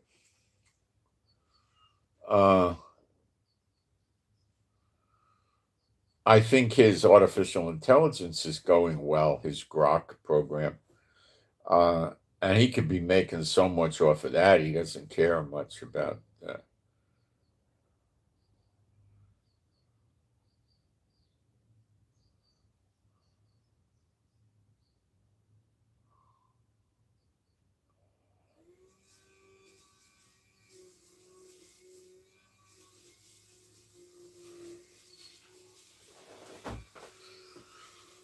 What else is there out there? Not much. The other thing I'm thinking about is foreign social media. Now, are we supposed to spread the gospel around the world? Of course. And are we supposed to spread the false gospel around the world? Of course not. So the real gospel. So we have that. So are we supposed to just say we have it? The rest of the people could go walk a plank. I don't care. No, that's absolute bad behavior. So we're supposed to be spreading the gospel. So we have a way to do it here now, and we should do it. If anybody finds flaw with that, I'd like to hear it. I don't think you can make that out to be a bad statement. So there probably are social media platforms, let's say in Russia, in Ukraine, in Brazil, in China, Japan, places like that where we could put the gospel up in their language. You see, with AI, I could get AI to make a version of the gospel by chapters, let's say, rather accurately to their language. So I could do a Bible study and put it into AI and have it come up with this study being done in Japanese with Japanese characters in a highly accurate fashion. And then that could be put up in Japanese media. That's the complicated job. My plate's rather full, so I don't know if I could manage that. Take somebody with a good skill set. And that, you got Japanese and you got Chinese and you got Korean. Now, there's a lot of churchianity in South Korea. That would be a rich place to work. Okay, that would be. And they would use Korean. Same deal with Korean. That would be a rich place to work. What else do I think would be a rich place to work? Um, uh, Russia and Ukraine. Parts of Africa are rich. I don't know where they are, but they would be rich there. Uh,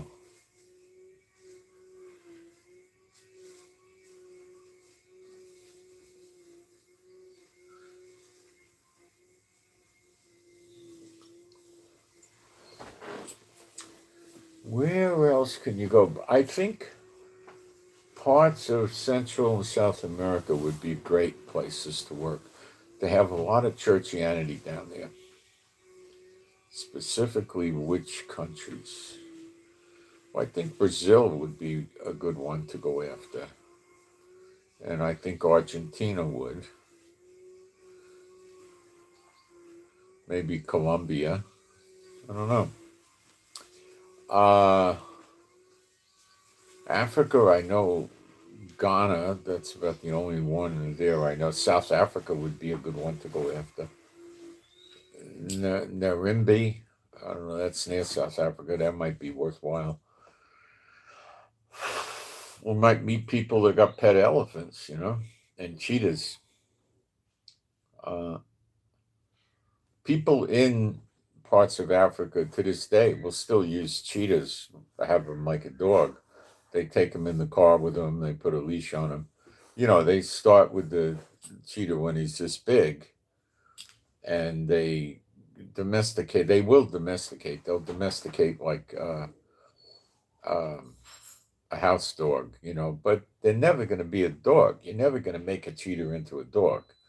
He's always going to be a cheetah, but you can domesticate him as a pet, But if you walk him down the street and some German Shepherd says, "Oh, I want to kill this dog that looks like a cat," the German Shepherd's not going to last long. A few seconds, he'll be gone.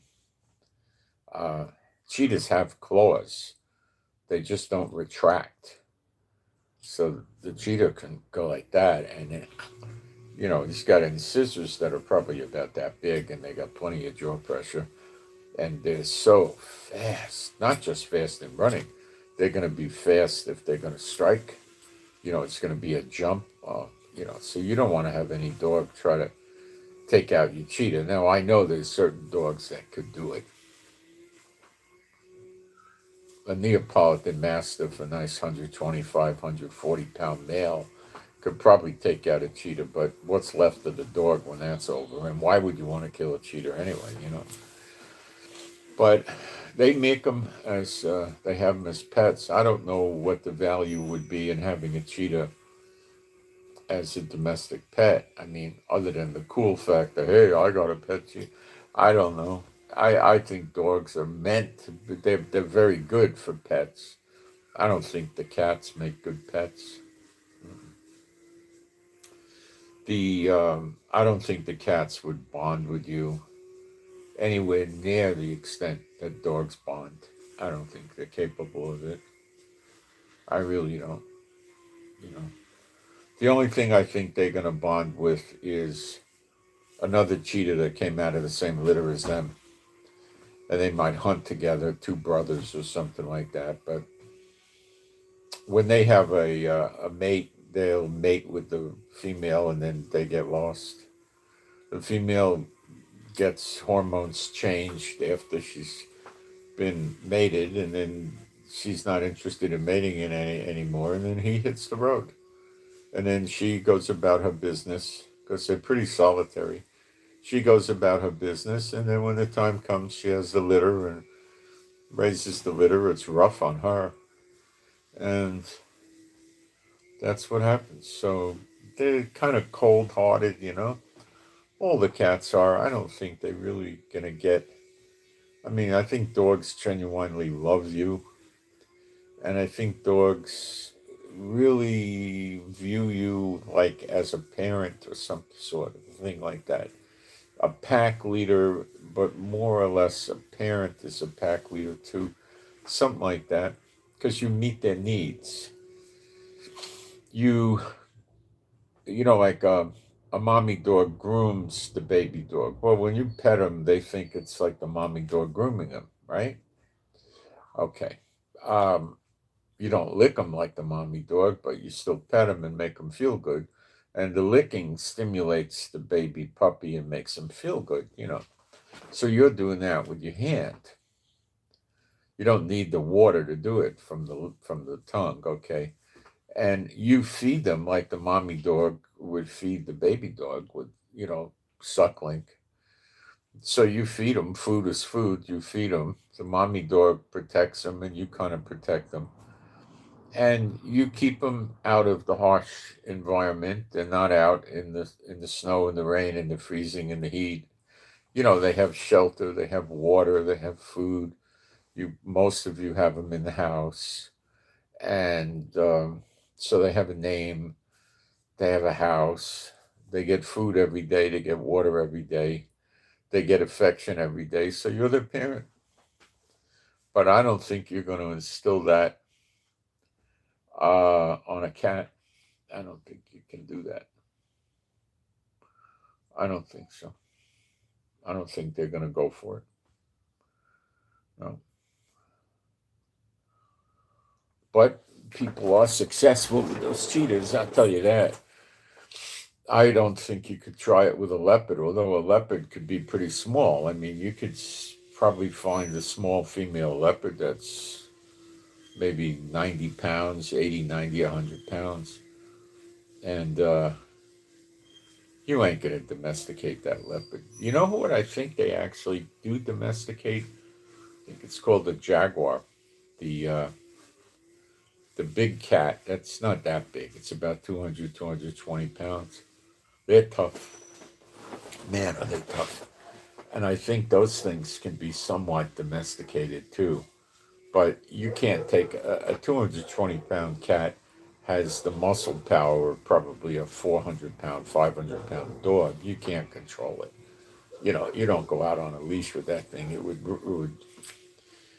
I mean, the leash would have to be thick chain like this, and it would pull it out of your hand or drag you down the street. you know, while it's running, you couldn't, you know. And the thing would go climb trees. Like, what would it take to get up a 30, 40-foot tree? 1.5, 2 seconds. Nothing. Just, and it's up. And then when it jumps down, it may jump down because it sees a snack. So, you can't do that. People make pets out of elephants.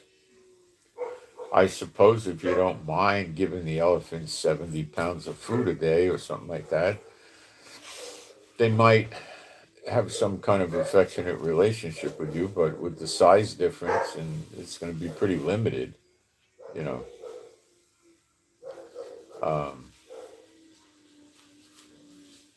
Pretty limited. So, people do well with parrots and birds like that.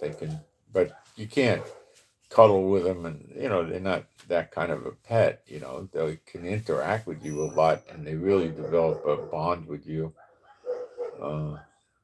They really like you, and they like you so much they'll be happy to spend all day with you. So that works. Cats work. I mean, house cats. That works pretty good. But you notice the cats, and I've had cats, and I love cats.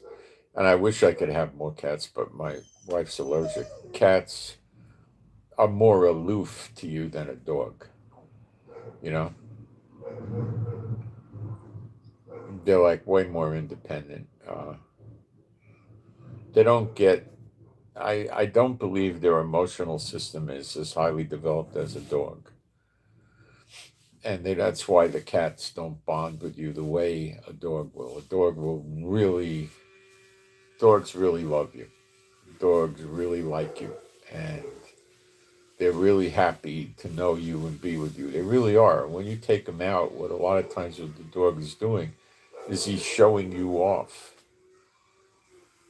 because he thinks so highly of you. He's showing you off. Look how fortunate I am. I have this master or this mistress that's so great, you know, and that's why they love. One of the reasons they love going out with you. They're showing off, you know.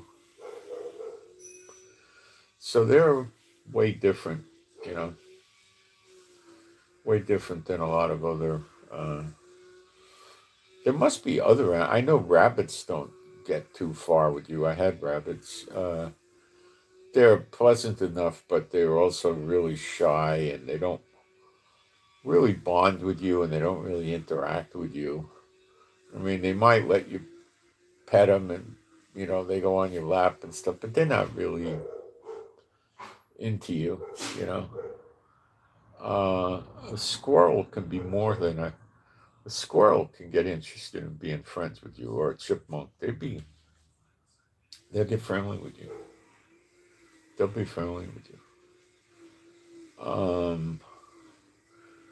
But they're not like dogs either, but they can become very friendly with you.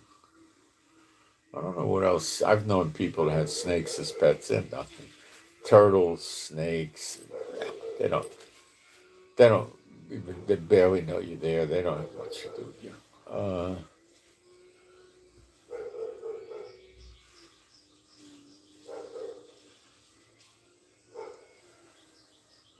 yeah, it's not a great, you know. I guess people make all different kinds of pets. I don't know. Monkeys, we had a pet monkey once.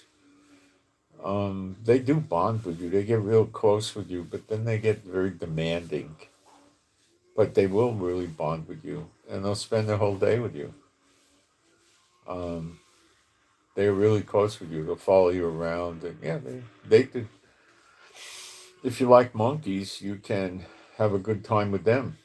They don't mind. They'll be with you all the time. Yeah.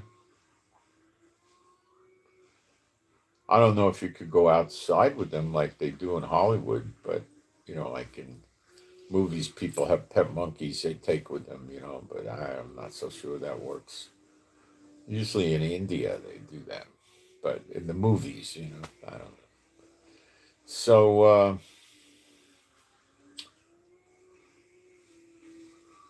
here we are in Israel waiting to see if we're going to get a war or not. I don't know. The economy's so bad here, and Netanyahu just doesn't care. Won't even talk about it. Because if he talks about it, then he's got to say he's going to fix it, and he won't, and that's going to be broken promises. So he doesn't even talk about it. This is so poor. And why the people in Israel put up with this guy? I mean, he's buying F-15s, F-35s, building airports. Why is he building more airports? Well, I think he likes the concept of having more airports. So in a war, he can put them under martial law and use them for fighter jets. All he's got to do is tell the air traffic controllers to give his military planes priority takeoff and landing, and that's it. It's easy. Uh,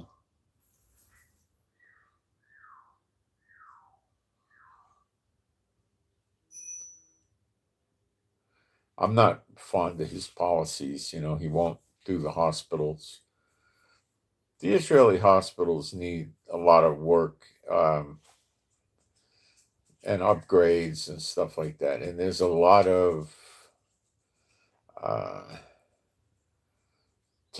medical technologies and medicines and stuff that they're not using in Israel that they're using in other countries, and probably because of money.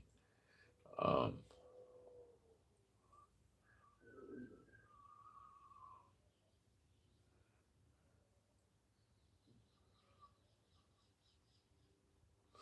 okay, so I'll get a prayer up for us. My Heavenly Father, Yehovah, B'Shem Yeshua HaMashiach, I pray for me and my wife and all the true believers and their households. I pray we would all have strength, stamina, and endurance, and we would have your healing and recuperative power flow through us that would be healing us of things that need healing all the time.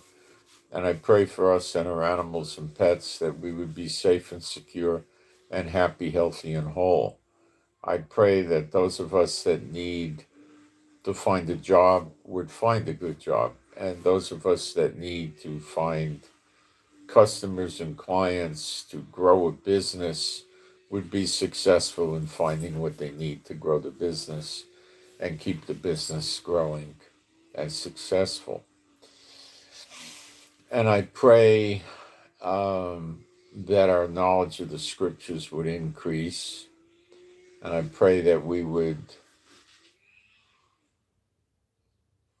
spread the gospel. And while I don't think you could spread the gospel throughout the world only on the internet, I think you can spread it substantially on the internet. And since we seem to be the only ones preaching the true gospel that we know of, we pray you would help us spread this into a multitude of countries.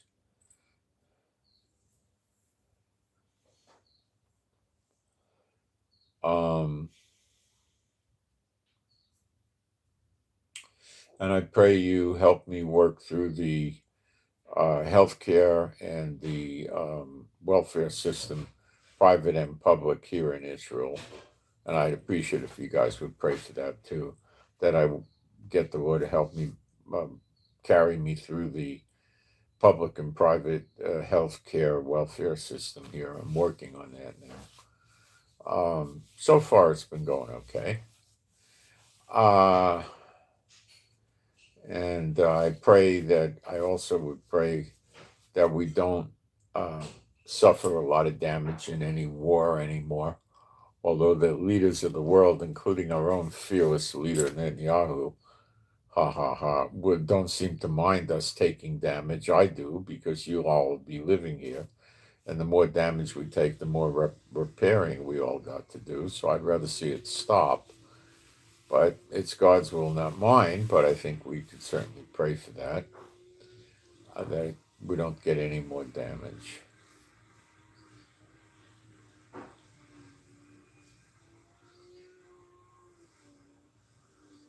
And I also pray for better videos. And I submit all this to you, my Heavenly Father, B'Shem Yeshua HaMashiach. And I hope you got something out of this. And I'm open to title suggestions, guys. I always am. So if you want me to cover something, be it a scripture or something else, you could email it in to me, and I'll see what I got to run it by the Lord. But if it gets a green light, I'll certainly do it. Okay. So my email address is in the description box.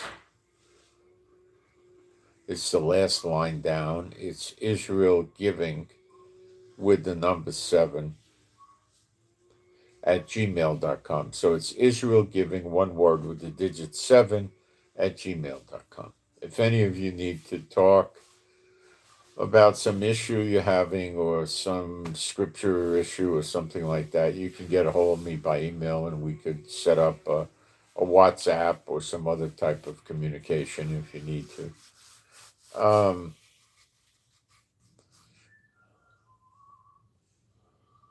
And that's, I guess, what I got for today. So pray for Israel. Pray to come here. Pray for God to get rid of this government and set up a good government that hears him.